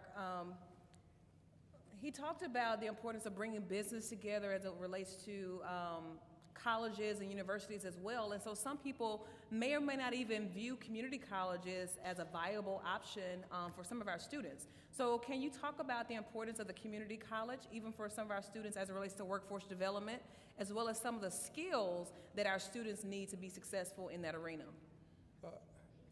How much time do we have? I would be delighted to do opening that. remarks. Now, I'll get to your question, but may I talk about kind of some basics before that for about a minute or maybe 2 minutes? May I? Sure. All right. I want everybody to listen up here. And this applies to any potential college student, whether you're 17 or 57. But I want to share some numbers with you about how important this is in the 21st century. I want to look at four things real quickly. Earnings, poverty rates, health, and voting as it relates to people going to college or dropping out, finishing high school or whatever. First off, earnings. Average earnings for people 25 and older, these figures from 2011, this is national. High school dropouts on average earn $25,100 a year. People who graduate high school, $35,400. People who have an associate's degree from a community college, $44,800. People who have a bachelor's degree from a university, $56,500. I mean, the evidence is dramatic. Poverty, who lives in poverty? People who dropped out of high school, 28% of Americans live in poverty. People who graduated high school, 14%. People who have an associate degree from a community college, 8%. People who have a bachelor's degree, 5%, live in poverty. Mississippi often gets written up in the paper as being the unhealthiest state. So even to exercise, people who exercise regularly, folks who dropped out of high school, 51% exercise regularly. People who graduated high school, 60% exercise regularly. People who have an associate degree from a community college, 74% exercise regularly. People who have a bachelor's degree or higher, 84% exercise regularly. And then the last one is particularly dear to my heart because I spent half my life in politics. Who votes in this country? In the presidential election of 2012, high school dropouts, 26% of them voted. High school graduates, 42% of them voted. People with an associate degree from a community college, 58% of them voted. People who have at least a bachelor's degree, 73% of them voted. So pretty much any way you want to slice it, it's really, really important to stay in school and get an education if you want a better quality of life for yourself and your family. Now, community colleges. I am such a strong believer in community colleges. We have 15 in Mississippi. We have about 40 campuses. You probably would be surprised to know that of all the freshmen who go to college in Mississippi to some kind of public institution, 64% of the freshmen are at a community college. And 54% of all the undergraduates, even including juniors and seniors at the university, 54% of all the undergraduates are at a community college. Now, we can scratch your itch, whatever it is. We can cure what ails you if you want to make your life better. If you are a traditional student who's 17, 18 years old, finishing high school, you come to us. We will take you. We will put you either in an academic program to help you get ready to go to university, to become an engineer or a medical doctor or a teacher or a lawyer. But if you want something faster than that and maybe make more money than that, we can put you into a career tech program, which is a credit program, and provide all kind of skills for you in a year or 2 years. Or we can put you in a workforce program, which is a not-for-credit, specific job skills to teach you how to go to work at Nissan or at Ingalls. And if you're interested in being a truck driver or an air conditioner person, or if you want to be a registered nurse, or if you want to be an electrician, you come to a community college and we'll help you get where you want to go. But if you dropped out of school, we'll give you a second bite at the apple. Because folks, most of the adult-basic education and GED courses in Mississippi are at a community college. 70% of the GED classes are 70% of the GED programs are at a community college. I was speaking last spring at a GED graduation at East Central Community College in Decatur, and there was a guy who was graduating who had dropped out of high school in 1969 to join the Navy, and he went to Vietnam. 45 years later, he was getting his GED, and he was going to enter East Central this fall as a regular student. Wow. And in terms of, obviously, there are a lot of challenges with finances this day and time. The average this year for a whole academic year to attend a community college in Mississippi, fall plus spring semester tuition is $2,476. for fall and spring combined tuition. So it's one of the great bargains in the Western world, and we will take you wherever you are. If you dropped out into third grade, and in fact, we actually have about 11,000 people a year who have at least a bachelor's degree who will come back to community college to get job skills. So wherever you are in the spectrum educationally, you come to a community college and we'll help make your life better. Now, if you want me to preach another sermon, I know what a great pitch for community colleges by Dr. Eric Clark. I couldn't have said it any better than him at the particular point, but you raised a lot of concerns in terms of those who are dropping out. You're talking about, you mentioned third grade, even though they may or may not really drop out at third grade, but we know that based upon their literacy rates at third grade, they're really at risk of dropping out later in life anyway. So I want to kind of shift this a little bit to that arena. How do we impact, and we want to bring the importance of early childhood education in this conversation because, as you all know, dropout prevention does not start in high school. It doesn't start when they get into the community college arena or anywhere else. It starts in early childhood, really, at birth. So, Louise, if you kind of would just talk about what you all are doing with the Early Years Network at Mississippi State in terms of how important this is for our children to impact them early on like that. Well, we recently have implemented comprehensive services called the Early Years Network. And so what that really means is that we provide all of the early care and education training across the state that focuses on literacy, creative art, science, all of the core subjects that a child would need. So our job is to train those early care and education providers to provide quality care in those settings and also the pre-K classrooms. We also provide parenting education programs across the state. We do technical assistance, and that means that we go into the classrooms and work one-on-one with the teachers and teach them best practice.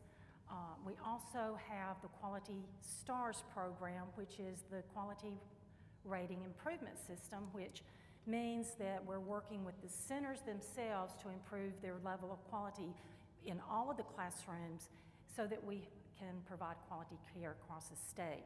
Now, what that means in terms of education is that right now, our latest research is showing that children born in poverty are already 30 million words behind children by the time they get to 4 years old compared to other children.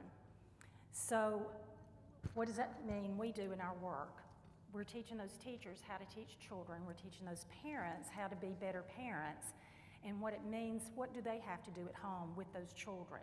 It means they need to provide critical, intentional teaching with those babies, a nurturing learning environment, seeing, talking, reading, all of those things that involve language skills. So it's critical to prepare those children from birth on.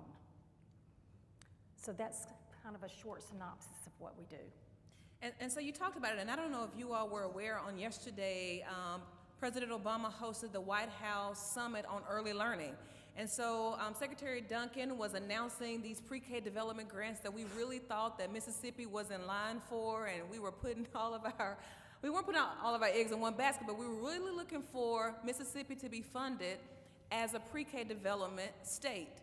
However, they funded 5 for development, and they funded 13 for expansion, and there were only 36 applications total for these 2 types of grants from the federal government.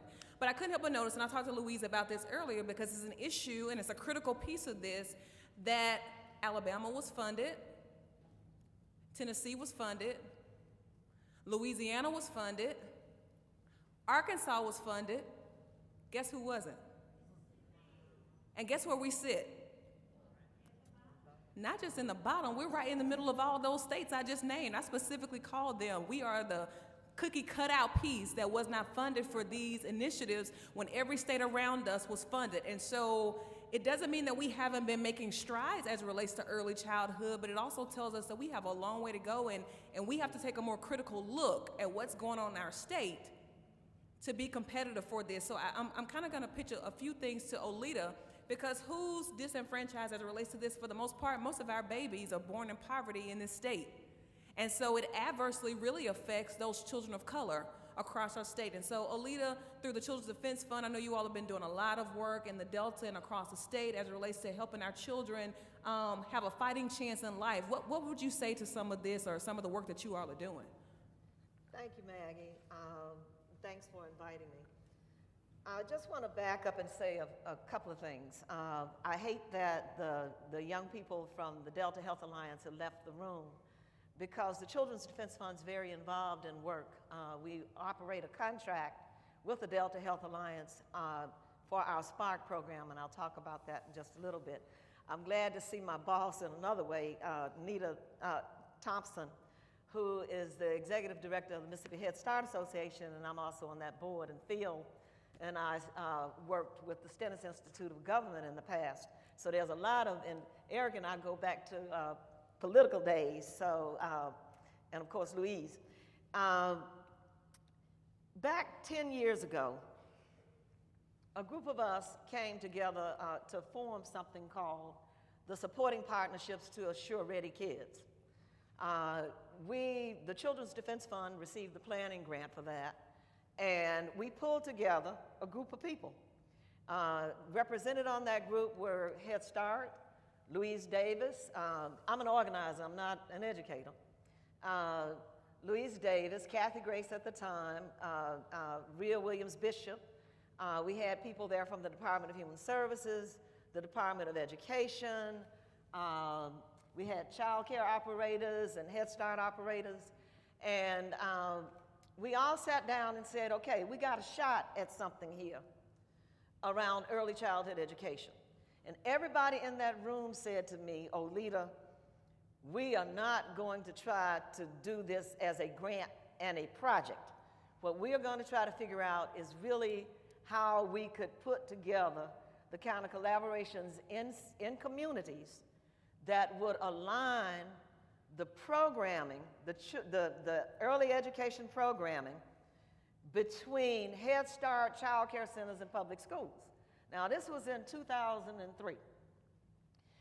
Anybody would have thought in 2003 that all of those systems would be talking to each other, since Head Start, child care, and parents were in the room. Since Head Start and child care are feeder systems in the public schools. What I learned to my surprise, they already knew, was that the systems did not talk. And that child care centers didn't like Head Start centers, because they said Head Start was taking all their children, their 4-year-old children. Public schools didn't like nobody. They thought that child care and Head Start weren't educators. So we started working, and eventually we were in 12 Mississippi school districts around the state of Mississippi. We are now continuing that work in Indianola and East Tallahatchie County, and West Tallahatchie County is funded by some other private foundations. Now, what we did was, and what we continue to do, is to develop a program that involved parents. And we were trying to model, and we continue to try to model something that public schools can pick up. And that is that, and the early learning collaboratives in some way model off of Spark. And that is that you work with parents. What we learned with little children, we started with children who were age 3 at the time, because that's about the amount of resources we had. The children were referred to us by child care centers, by Head Start programs, and by public school teachers. We worked between those systems and those parents. And the first thing we had to do was to find out where the children were in their learning capacity. So we had to test the children. We had to assess the children. And then we knew exactly what it was we had to do to work on helping that individual child. We worked between the child and the parent. And we made sure that those families were connected to all of the resources that were available to them. That every one of those children who were eligible, well, at the time, eligible to receive health care, were signed up for either CHIP or Medicaid.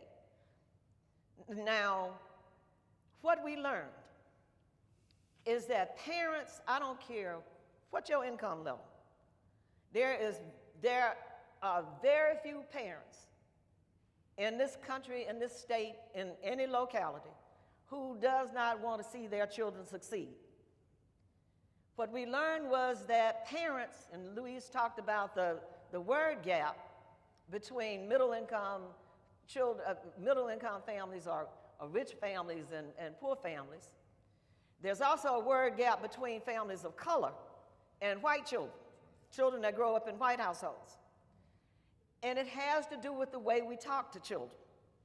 A different culture, culturally there are things that are different. Now just common sense to tell you some things.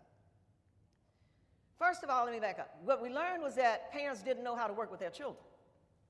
So the learning advocates who were going to the homes worked with those parents to help those children.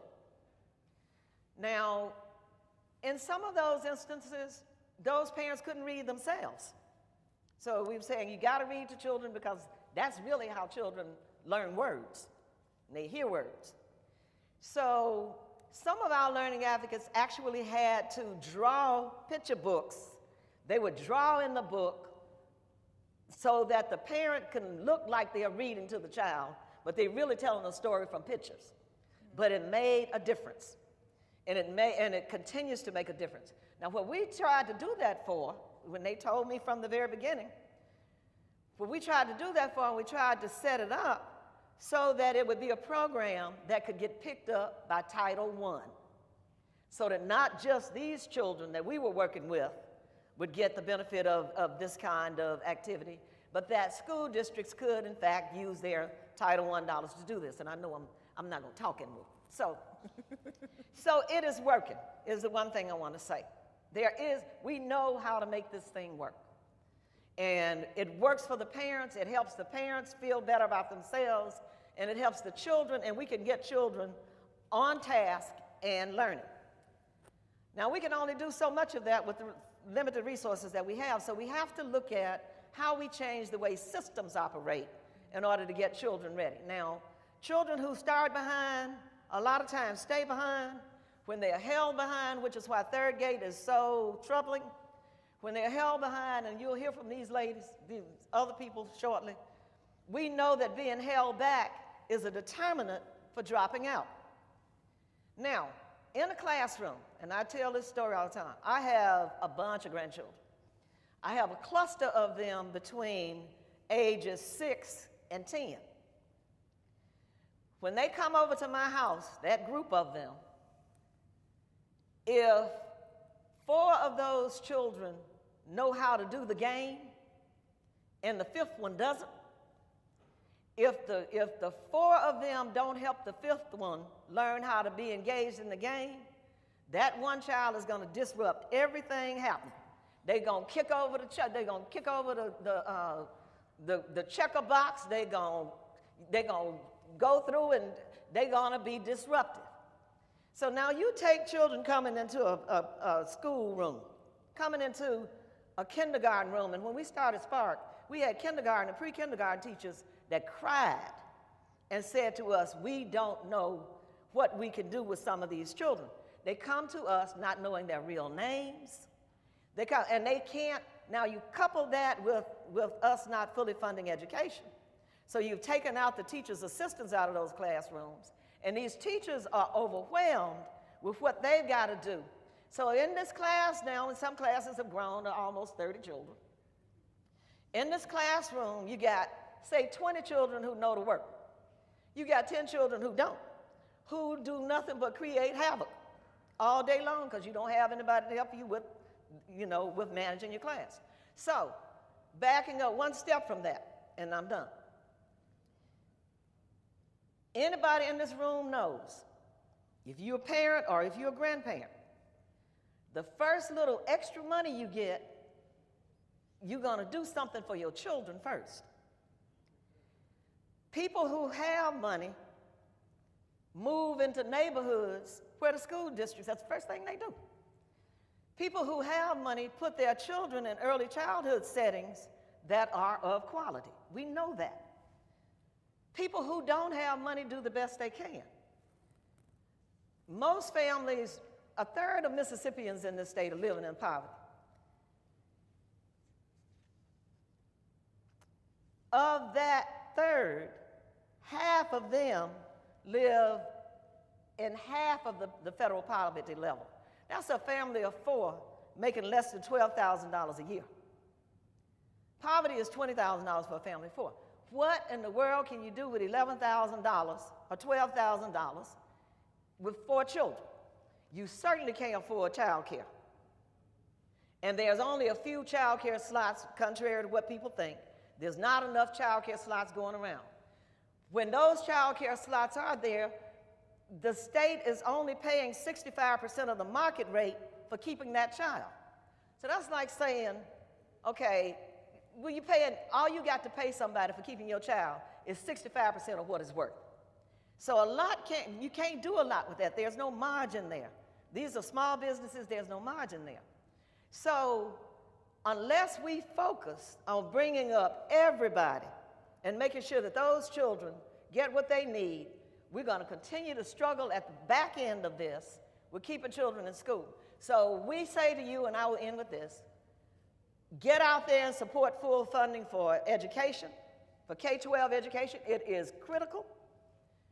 And every opportunity you get, know that early childhood is critical for our children in this state. And it's not just black children. I'll give you one other statistic. That's Olita's like fourth closing, like right. Okay, this is my fourth closing. This is my fourth closing. I don't even think it's on here. 84%,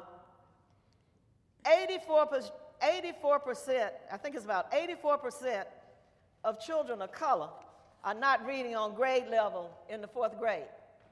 68% of white children in Mississippi are not reading on grade level in the 4th grade. The state has a problem, and we need to fix it. I'm done forever. Thank you. And I didn't want to cut you off because I know you can talk, but you brought up a whole lot of valid points. And so you mentioned something about, I see you laughing. We've got to come back to you at some point, I know. But I want to kind of shift because you talked about these silos and groups not talking to each other. And so we have the Department of Education at the table, and you talked about the importance of parents in this and not having enough money and poverty, just a whole bunch of things. But Tony, I'm shifting to you because for some of those who cannot afford it, but are able at least to get their children to go to public schools, and what they have pre-K programs and kindergarten programs, you all have kind of done some things recently in terms of changing the compulsory attendance age for children. So what can parents and community leaders and people do as it relates to these policies, these new policies that you all have implemented there at the Department of Education? Well, the compulsory school attendance law has been in place since the early 80s. And in Mississippi, the compulsory school attendance law is from age 6 to 17. And, you know, we always want to go and talk to other adults about why kids are not coming to school and why kids are dropping out. But I would like to, we have some students sitting right here.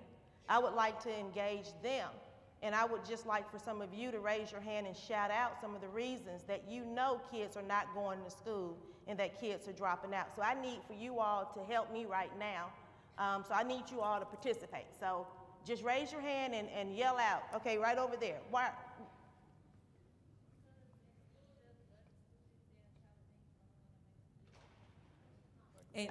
Thank you, Jed. Can you say it one more time, sweetie? I couldn't hear you. Okay. Because in school, there'll be a lot of other students trying to make fun and make them feel bad about themselves, and they don't want to go to face the fact that they're going to be there to say bad things about them. Okay. And we've had a large issue of dealing with bullying, and we've implemented a lot of policies and made school districts aware of what they're supposed to be doing. And a lot of them have 1-800 numbers that students can contact their counselors. But that's one of the biggest reasons. But we also have kids saying, how many of you have heard people say, I just don't like school and I don't come? Raise your hand, kids, students, okay? All right, what about, I'm just gonna stay at home and take care of my child. Some are taking care of other relatives, some are taking care of their child plus another relative, some are working. These kids are doing a lot of things that we did not do back in the day. And so the compulsory school attendance law doesn't give you an option. It doesn't say if you have a child, you don't have to come to school. It doesn't say if you're working, you don't have to come to school. If you are between the ages of 6 and 17, you have to come to school by law. And then if you don't, then how many of you have heard of the school attendance officers or know school attendance officers in your areas? Well, that means that you all have been going to school. So that's a good thing. But if you don't go to school, school attendance officers, if you miss 12 days, 12 unexcused days from school, those are days where you just decide you don't want to come, then the school attendance officer can file charges against you or your parents. And depending on the age, your age, we're going to file against you. So I would listen up so you won't be looking at the judges in youth court. And we will file against them. And by the time we file a petition in court and give that information, it's between the court system and the parent at that time. And the Department of Education is out of it. But like Olita was talking about, everybody wants to do the blame game. That's the biggest issue that we have. There's enough blame to go around. In the village is not so tight. Like she said, Head Start blames it on K-12, K-12 blames it on Head Start or pre-K. But now, and I'm happy to say, we're all coming to the table and we're starting to talk. But look, we're in 2014. Right. We're in 2014. So the compulsory school attendance law would get them in school, but what you all do to keep them in school is the most important thing. And you brought up something about the village. Everybody knows that saying that it takes a village to raise a child, but somebody posed the question, what do you do when the village is sick? And so I think we have an issue these days to kind of help the village become whole and well again, to start talking and working together, because it's important for all of us to come together. When we look at Ferguson and we look at Cleveland and so many other places around our nation right now dealing with racial strife and issues, all of this impacts the graduation rate, if we don't believe it or not. And so I had a conversation yesterday with Dr. Roy Jones. He came all the way from Clemson University.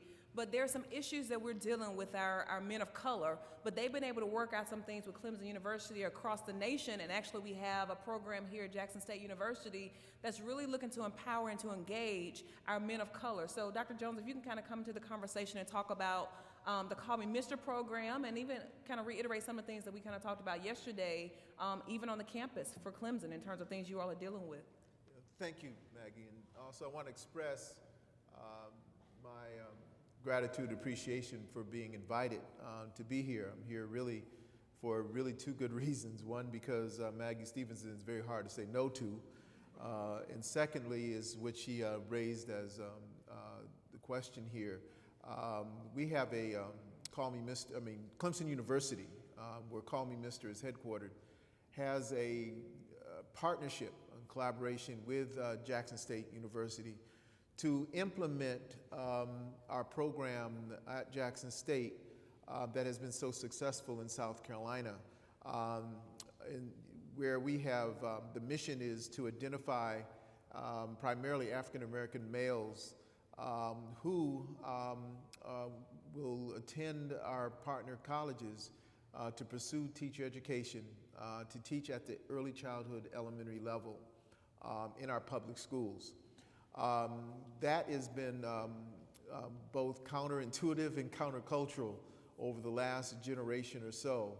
But really what Call Me Mr. is doing is going back to the future, if you will, where in fact the only two vocations other than farming as in our community, but for professional vocations, you can go back a half a century or so, and the only two vocations black males were pursuing in college was either becoming teachers and preachers, especially at our historically black colleges and universities.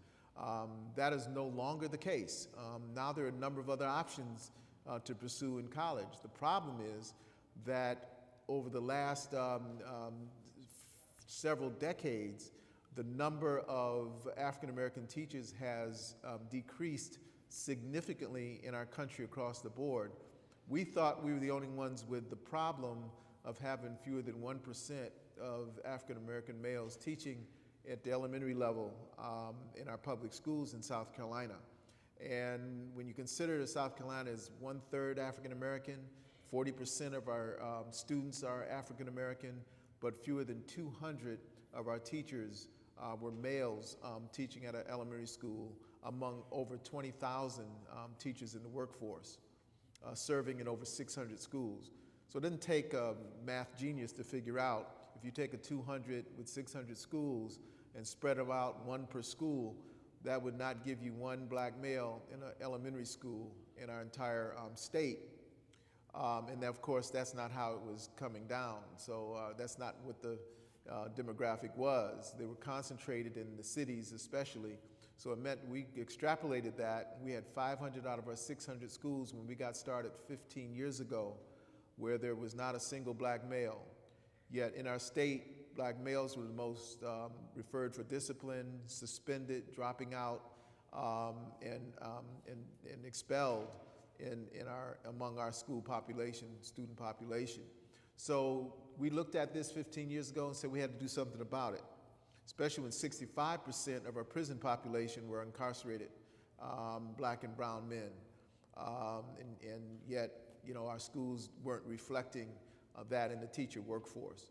So we simply said this in South Carolina, that by placing African American males in the classroom to be third grade teachers, kindergarten teachers, elementary teachers, if you will, that we could make a difference to improve in terms of improving literacy, improving math, but we're not producing math teachers and literacy teachers.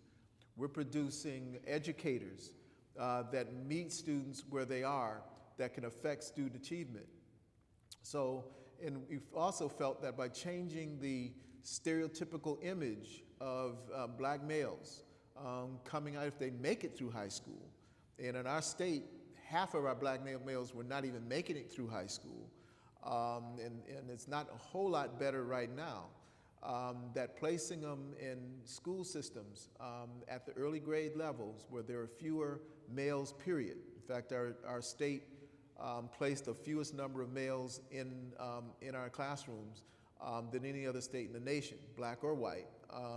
And we felt that by doing that, we could have an impact that suggested that this is an arena where we could exercise leadership and also have an impact to indeed empower children to want to succeed early on in their career, educational career. And nobody gave us a snowball's chance of being successful doing that. After all, there were no rallies on Friday night for black males to become third grade teachers. That just wasn't happening. We heard earlier from Mr. Askew that the stadiums were filled up on Friday where parent-teacher conferences and parent meetings had a handful of parents showing up. So it wasn't a question of whether parents weren't concerned about their children. It really is a matter of how we communicated and built relationships within the community, to develop parent interest in supporting their children. And we believe that's important. Stakeholders are critical. There is no more important stakeholder than a parent. Parents have more power than they give themselves credit for, and really really than they exercise. We wouldn't have problems with full funding education if parents decided to take the streets and make that demand. We heard the data about voting and who votes. Well, just because you dropped out doesn't mean you can't have the voter registration card and in effect change.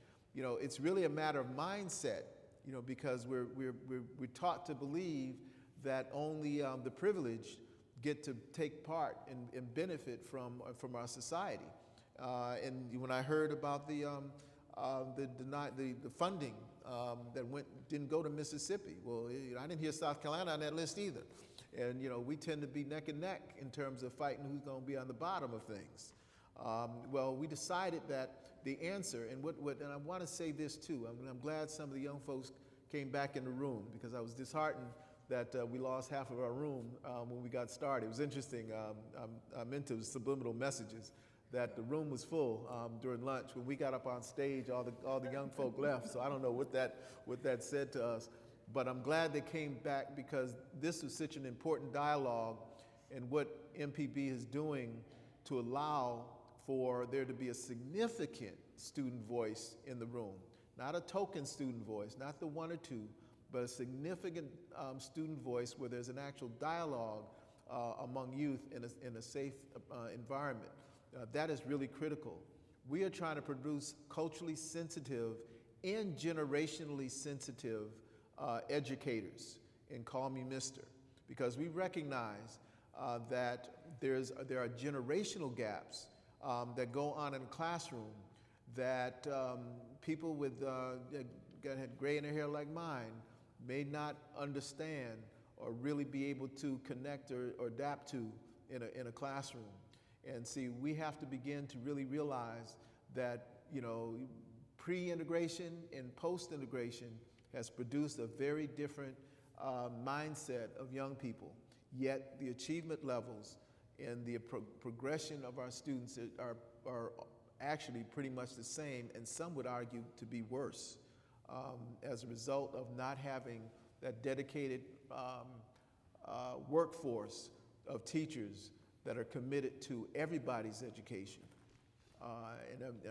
And unfortunately, schools are left with having to make up ground. We used to be able to talk about school, home, church, and community. You know, well, everybody blaming everybody in the silos. Teachers are feeling pressured to be the teacher, the parent, you know, the minister, and the community person that was right there waiting for you to come home and wanting to know how you did today, whether they were your parent or not. So there's a lot of pressure on public schools and educators to play roles that they have not traditionally played 50 years ago. So that's got to change. The answer to it, young people, and where the guidance is going to come from is, and why we're urging you to stay engaged and to grapple with where you are, is those answers are going to come from you. You know, because Ms. Kirschner's right. When she asked the question, she wanted to engage. She wanted to know what you said was a deterrent as to why young people are dropping out of school. Well, that's the key question. You know, we're up here, we can surmise, we can guess, we can assume, and we write all kinds of reports about the reasons, but really the answers lie with the young people themselves, and it is incumbent upon us to open our ears, open our hearts and eyes to understand what those responses are.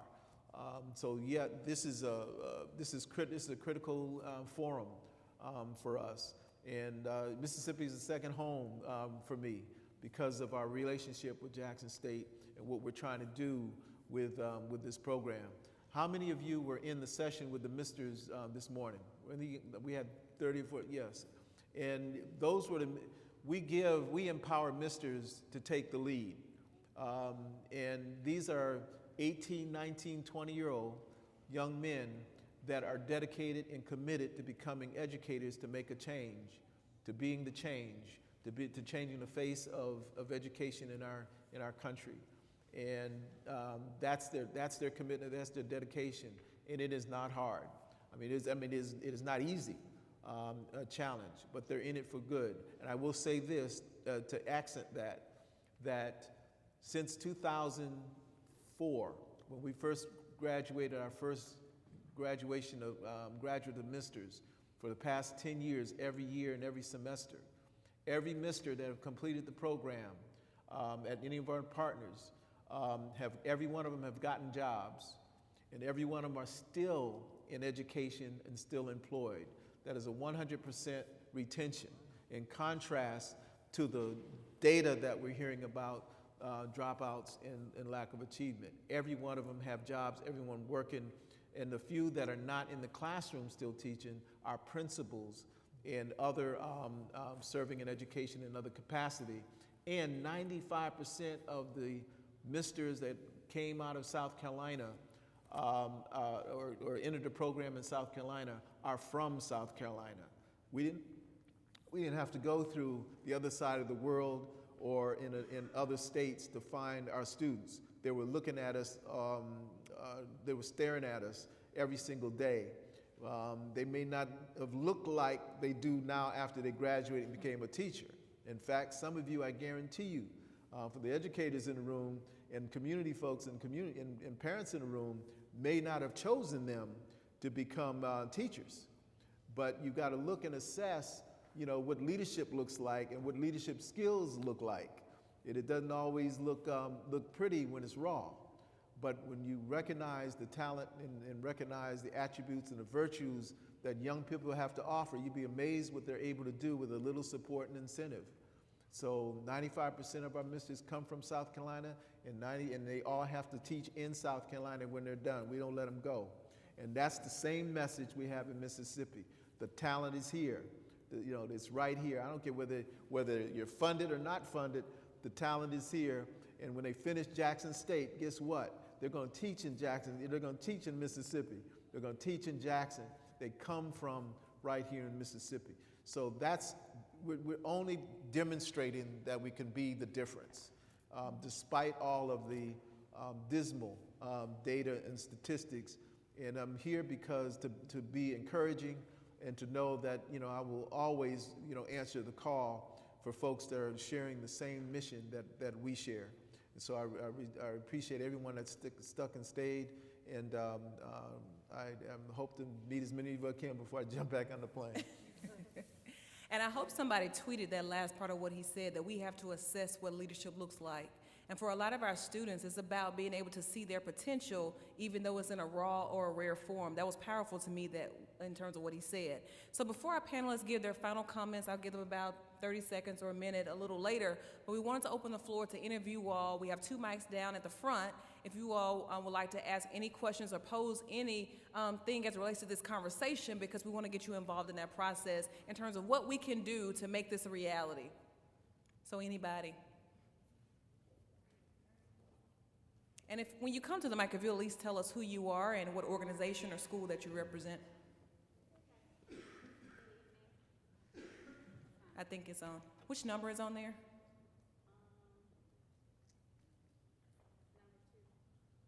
Number 2. If not, will you try this one?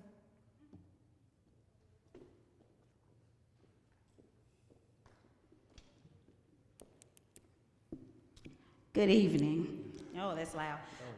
My name is Carol Redfield, and I work in Jackson Public Schools.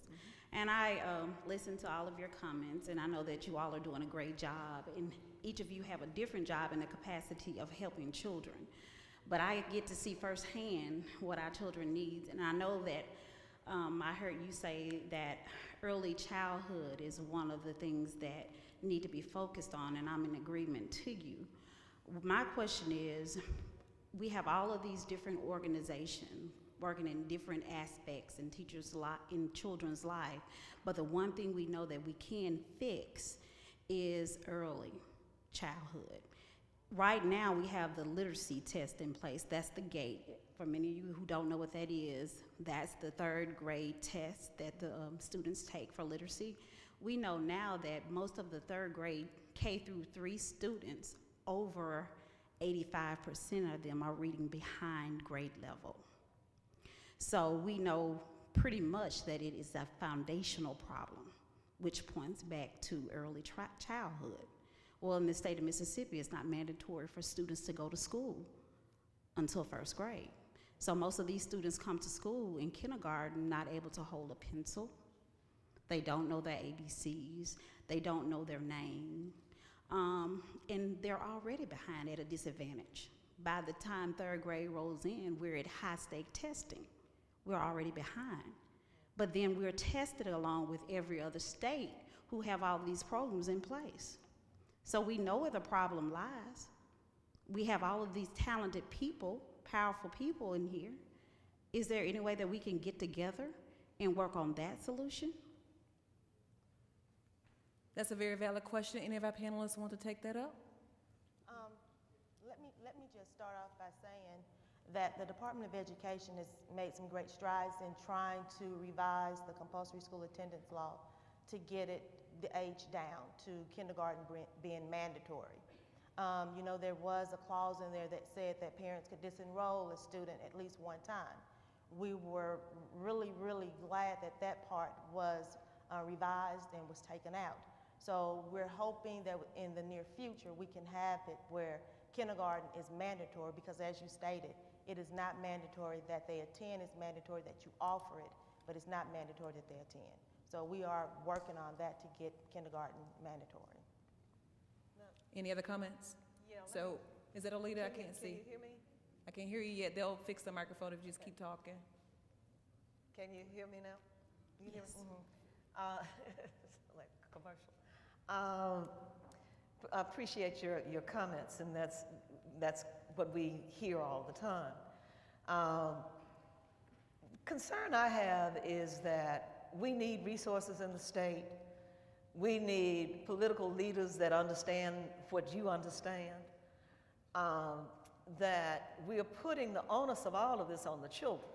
I mean, it's onus on the teachers, but we're setting children up to fail because we're saying that they have to meet all of these requirements and they have to do all of this and do all of that, and now you got testing that's going to be done only online and all of those kinds of things when we go in school districts all over the state when there aren't any computers or any computer teachers or any broadband, and you know, I don't know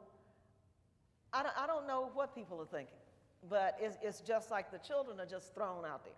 So they're going to fail in some instances because they don't have what they need. At the same time, having said that, we can't wait on politicians. Children are in school now, and they're coming through school now. And if we are going to make sure that they are able to be successful in life, we have to start with them right now. So the thing when I was talking about Spark is whatever shot you have, whatever influence you have within your school, to pull together in that school feeder system everybody there that's doing early childhood and see if there's something that the school district can do to help those people line up what those children need to be knowing. Many child care centers serving low income or areas where people don't have a lot of money don't make a lot of money, so they're not hiring staff that's got BA degrees or even AA degrees like Head Start has. So working with their staff, and a lot of times daycare owners are business people, they're not early education providers either. They're not steeped in early education, some are. But to pull those people together with the K-3 teachers and make the case that we're facing third gate. So is there something that we can do together? Is there something that the school district can do before the children get there? Now, I have been told that schools really can go back and assess the children before they get into kindergarten. So they go back to 4-year-olds and assess those children and then start working on where those children's weak spots are there and telling their parents what it has to be done individual child by individual child. And contrary, you know, you think, we're not talking about all the children. Right. There's a group of children that you know that are going to enter kindergarten not ready. Kindergarten not ready, all of them won't be there. But is there a way that the school, one more thing, for the school to do, but is there a way, but it helps you in the long run because you pull your school up from being a C or a D or a F school. But can you start organizing in that community and using resources that the school has through Title I or some other resources to try to get those children assessed and ready? Even if we had the money, we need to do that. So that would be my response. Just go start doing something. Right now, the state of Mississippi has paid for Renaissance for K through 3. So most of the children, well, all of the children in K through 3 have been tested. The diagnostic reports is just tremendous. Literacy, that's a crisis. So then again, the K through 3, you have over 85% of the students reading behind grade levels in those grades. So we know there's a problem. Now the other thing is, as Tony was talking about, the new superintendent of education, state superintendent of education, has announced that they are creating a division of early childhood within the Department of Education. Over years, when we first started doing Spark, there weren't benchmarks for 4-year-olds and 3-year-olds and 2-year-olds. And now, with a lot of folks that are in the early education field, have been working with the State Department. So we know what children need to know at 3, we know what they need to know at 4, and we're not talking about little children going to school. Right. When my children were little, I didn't know that I was supposed to be doing this, because we didn't know the brain science and all of this stuff. Luckily, I had a pretty good job, so I had good choice of childcare. But most parents think that if your children are happy in early childhood, if they clean, they're getting fed, and nothing is harming them, that they are having, and a lot of child care centers, if they can recite the Bible verse and sing little songs, but there are simple things that people can do that I have learned to help their children learn their colors, their shapes, just by pointing things out to them. So how do you, as teachers, teach down to the at least the 3-year-old group, I would say. We can start with 4-year-olds. We do know that those tests are expensive, but that's something that we should be pushing very hard for, because that's the only way we're going to figure out who needs help before they get there. And we need help all over the state. I'm going to say this. That last pre-kindergarten test, that pre-kindergarten test that was in the newspaper.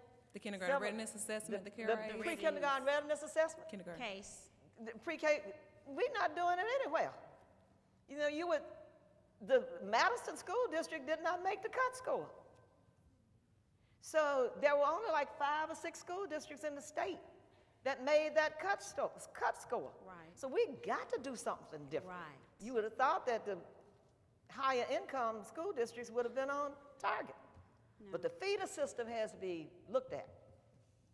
And I'll make a point. I know Phil had something he wanted to share with that conversation. I'll just wait to my closing comment. You will? Okay. The other thing I just wanted to add, that the state has now implemented the Pre-K Collaborative Act. And so that is one way that we know that at least 11 of those have been funded around the state. But what it does, and Nita can maybe speak to this as well, but it encourages the school districts and the Head Start to partner and work together, along with private child care and nonprofit organizations and people who are working in that birth to 5 age range. They are required to work together through those collaboratives to provide that support for that particular community. Now, Jackson was not funded, but that doesn't mean that Jackson could not begin to do those types of things to be in position for funding for later. But it encourages all those groups to kind of start coming together, especially with our school districts and our Head Starts and those private child care centers and nonprofits that are feeding into the public school system.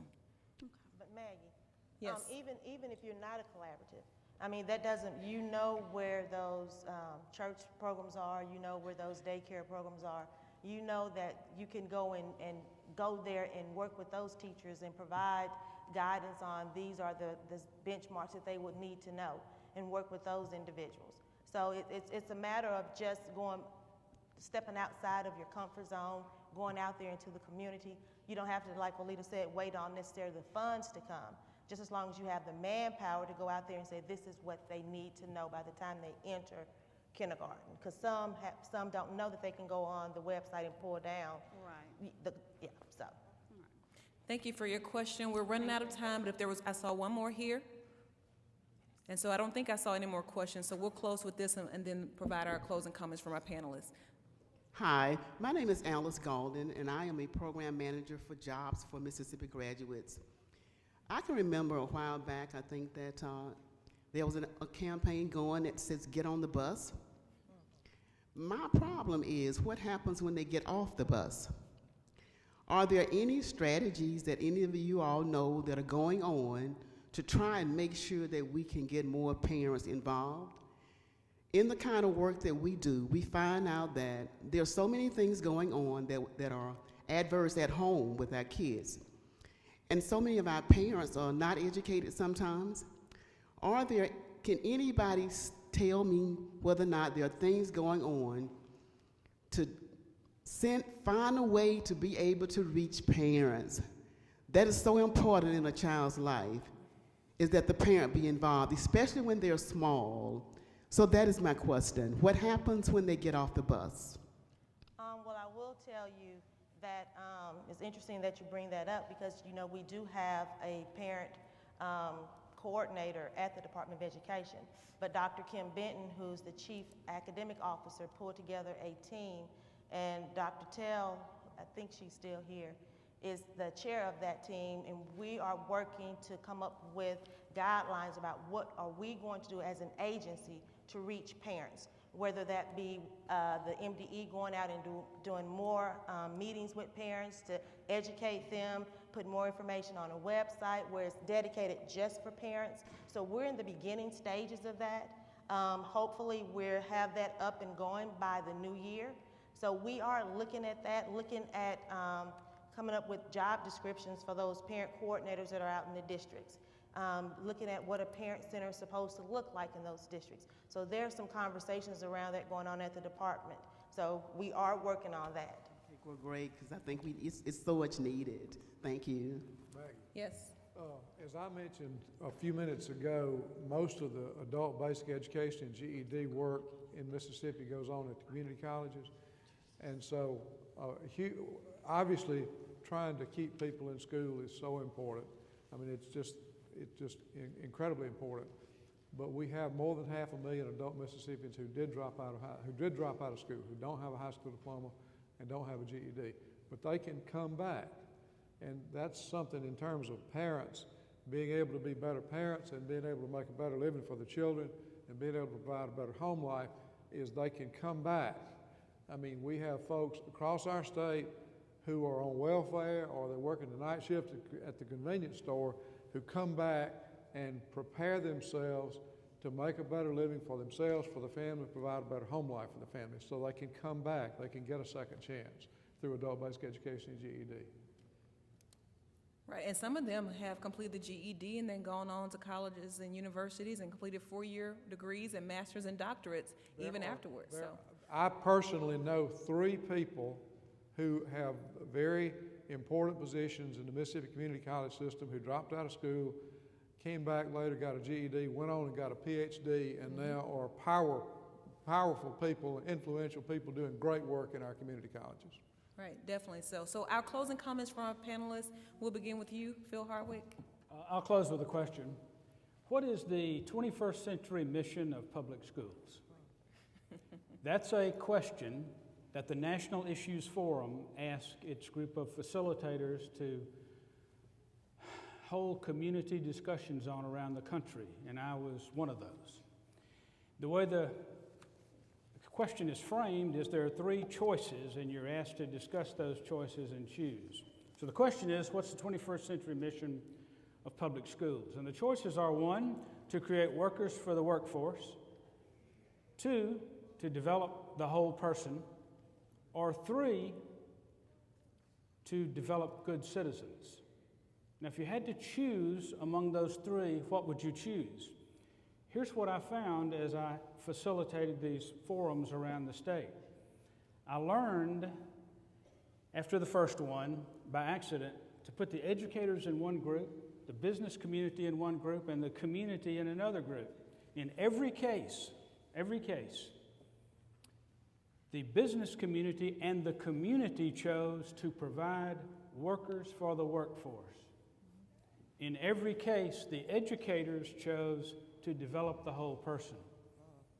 So that leads me to the next question. Is there a disconnect between what the schools say is the mission of public schools and what the community says? And I think, again, this is my bias here, that's why we need these school-community partnerships so much. Thank you. Thank you. Dr. Clark? Well, 2 comments. To Phil's point, going back to the community colleges, I often say if you want to be a plumber or an English professor, you come to the community college and we'll help you get where you want to go. We do all of that.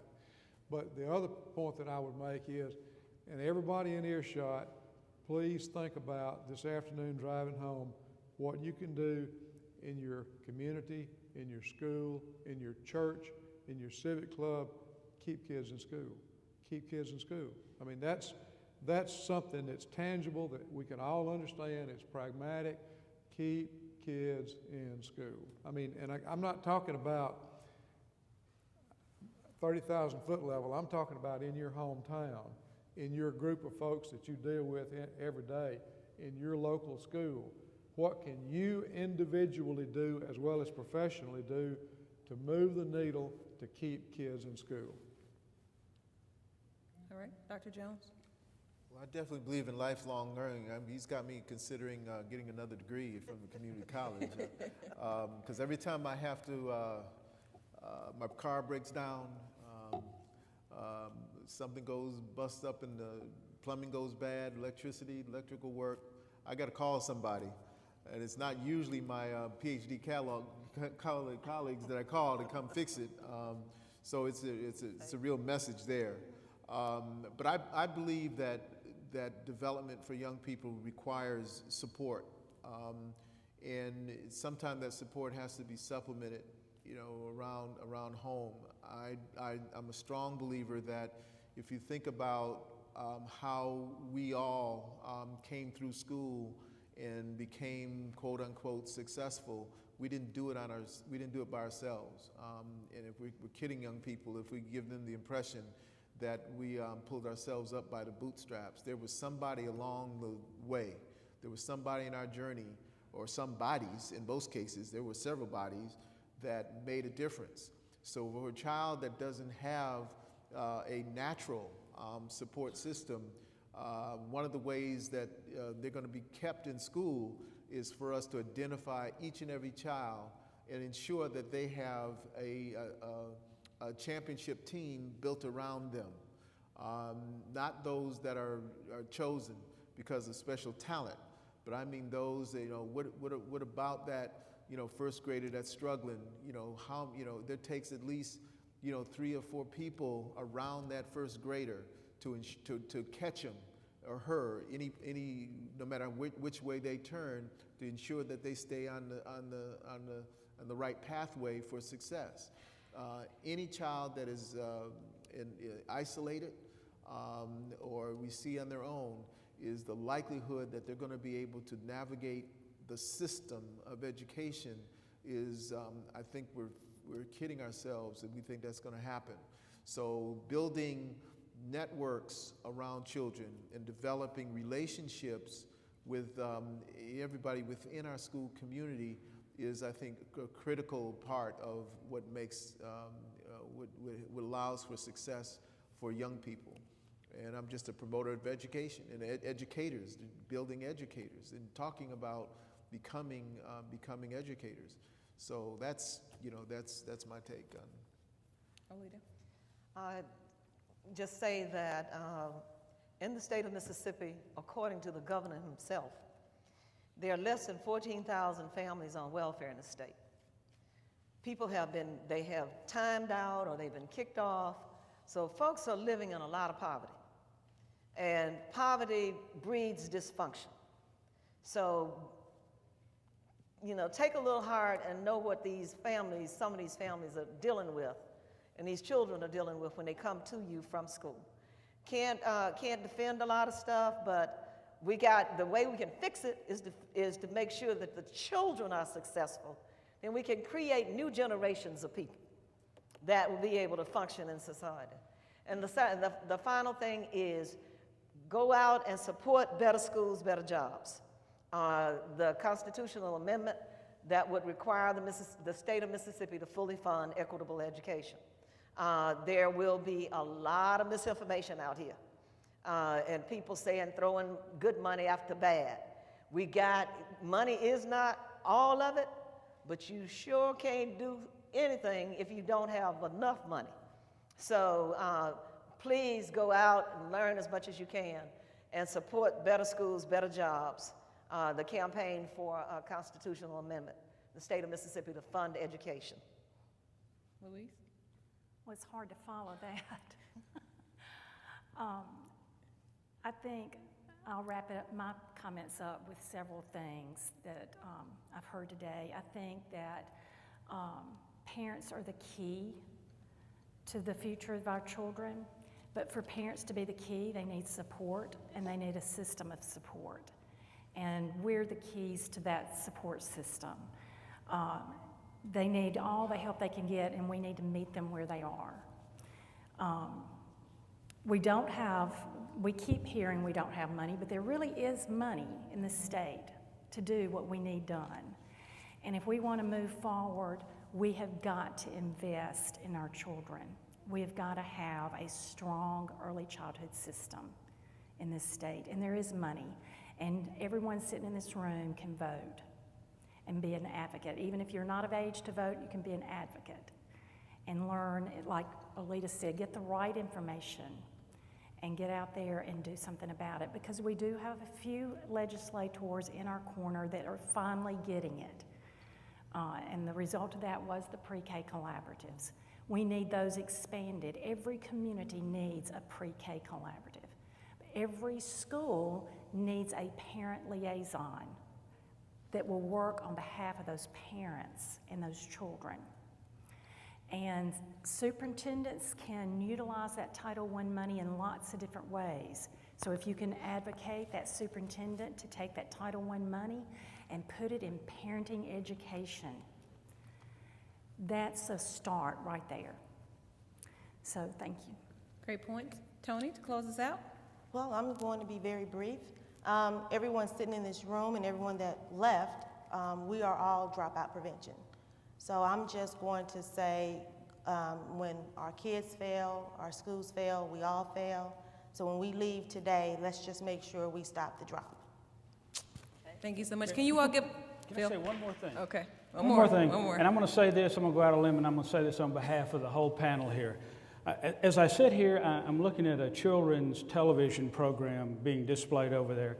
How many of us in this room grew up on that, or either our children did before and after school? And I think of what would education and life be like in Mississippi without public television showing those kind of programs on there. So, thank you. Thank you. Thank you. Let's give our panelists a hand. Thank you to them, and we'll transition. For those of you who have remained, this is the end. So this next speaker, I don't know if she's going to have us jumping up and down or what she's going to have us doing. But we want to go out with a bang, and for the sake of our live stream audience who's also viewing us on today, and we don't know where they're all from, but we know that we promoted this to our colleagues around the nation to tune in to the conversation that's going on in Mississippi. I would like to introduce, as we make this transition now, for our closing keynote speaker. She is the Executive Director of the Mississippi Head Start Association.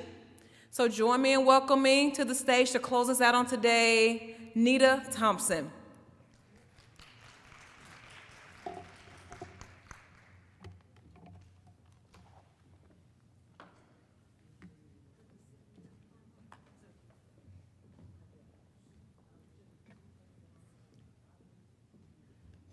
I almost had you all jumping up and down, but I'll let her do that, okay? You might need that as we finish up on today. You're welcome. Be safe.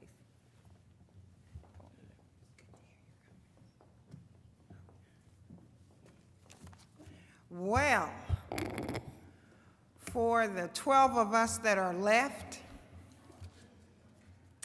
I appreciate your 11, okay, 11 and a half. I first want to congratulate the panelists that really spoke to some important issues that impact our state, the state of education, and the state of our children.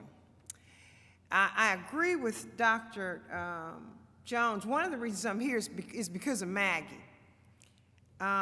It's difficult to say no to somebody who really believes in what they're doing, who are committed, and who really want to make a difference in the state of Mississippi. So usually I don't accept speaking engagements after lunch, because I know, or before lunch, because before lunch people are ready to eat, and after lunch people are ready to go, or they're asleep. But like I said, Maggie is one of those dear people who is difficult to say no to. I'm fortunate to have Maggie in my life, and hopefully some of the students that were here earlier today will eventually morph into the Maggies of tomorrow. So I really did have two different addresses that I was going to share this afternoon.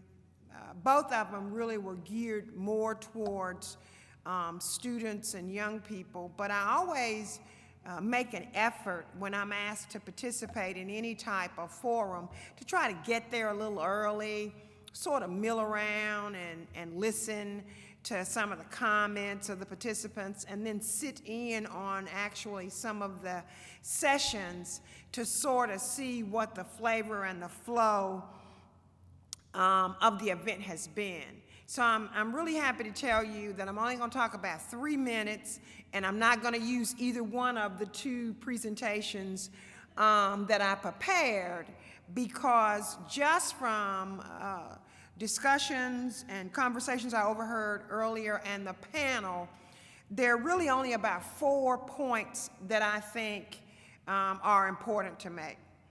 I didn't choose the number 12 lightly in my comment earlier that there were 12 of us left, because I think it is important, and I'm not preaching and I'm not promoting any type of religion, but I always think of the 12 disciples. You don't have to have a whole lot of people to make change. 1 but 12 of them. But the things that impact change, which will ultimately change the trajectory of where this state are going, fall into a very small category. One of them is leadership. If there is no leadership, there will be no growth. And that's leadership in our schools, leaderships in our community, leadership in our state capitol, and leadership in our household. There is not someone or a group of people who are willing to stand up and guide and create a structure. There will not be a recipe for success. So I'm assuming that those of us that are still here are going to be a part of that leadership. You have to be accountable. It's really easy for us to play the blame game. You know, preschool folk want to blame, and families want society, and first grade teachers. We can all point fingers, but the important thing is us figuring out where children and families are and working from there. You know, I want us to stop spending a lot of time talking about what children don't know. We already know that. Let's figure out how to teach it. I want us to stop spending time talking about what families aren't doing. I want us to do what the young lady who came up to the mic do. Let's think of approaches of ways that we can encourage families to be more participatory. I really do wish some of the students had an opportunity to stay, and I know, you know, you have to get on the bus. When the bus is going, you have to go. And so many of them didn't have a choice, because we talk about school and career success, and we talk about literacy and education as being foundational in early childhood education. Well, I'm going to disagree with that just a little, which I know may sound strange coming from me, because that's my whole, you know, wheelhouse is early childhood education. But success starts at conception. Now, this probably is a message that is a little late for most of us, certainly for me. My babies are 30. They died. They still heard me call them my babies. I have twin boys that are 30 and a 32-year-old son and a 35-year-old daughter. But success starts at conception. And when I talk to young folk, junior high and high school students, I break it on down to them. I said success starts at intercourse.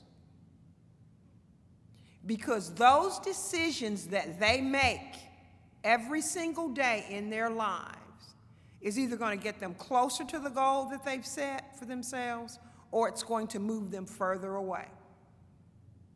And that's what they need to be thinking about every single day. Because I don't really have a lot of time, and I don't like the negative approach of telling kids what not to do and what you ought not to do. You make choices. Life is made up of choices. And some of those choices are hard choices. But the question you ask yourself, is the choice that I'm making going to get me closer to where I'm going or further away from where I'm going? part of that accountability is not only for students, but it's for staff. You know, not only do I want students to improve their attendance, I want staff to improve their attendance. Teachers need to come to school. Bus drivers need to drive buses. Cafeteria managers need to. We all have to step up to the plate and do what we've been asked or hired or agreed to do, and be accountable on all levels. If we want to see a shift in where our state is going, we have got to be committed. I'm very fortunate. I've only had 3 jobs in my entire life. And every job that I had was a better job than the previous job. It was a step up. It was a choice. And so it's really easy to be motivated and fired up about something that you like to do. As a matter of fact, I don't like what I do. I love what I do. I don't like where I live. I love where I live. I live in Mississippi because I choose to live in Mississippi. I could live anywhere else I wanted, although I will not consider any place where the temperature ever gets below 50 degrees. I don't do cold well. But if we are committed to making a difference in the lives of children and families, and that is not contingent upon funding. That is not contingent upon a proposal. That is not contingent upon a benchmark. If you are committed to making the difference in a child's life, so if you're a teacher, when that child doesn't come to school, you know, I don't want the first person you call to be the school attendance officer. I want you to try to get in touch with that family. Now, I know you might say, that woman must have been smoking crack during lunch while we were having lunch. How in the world are we going to call families?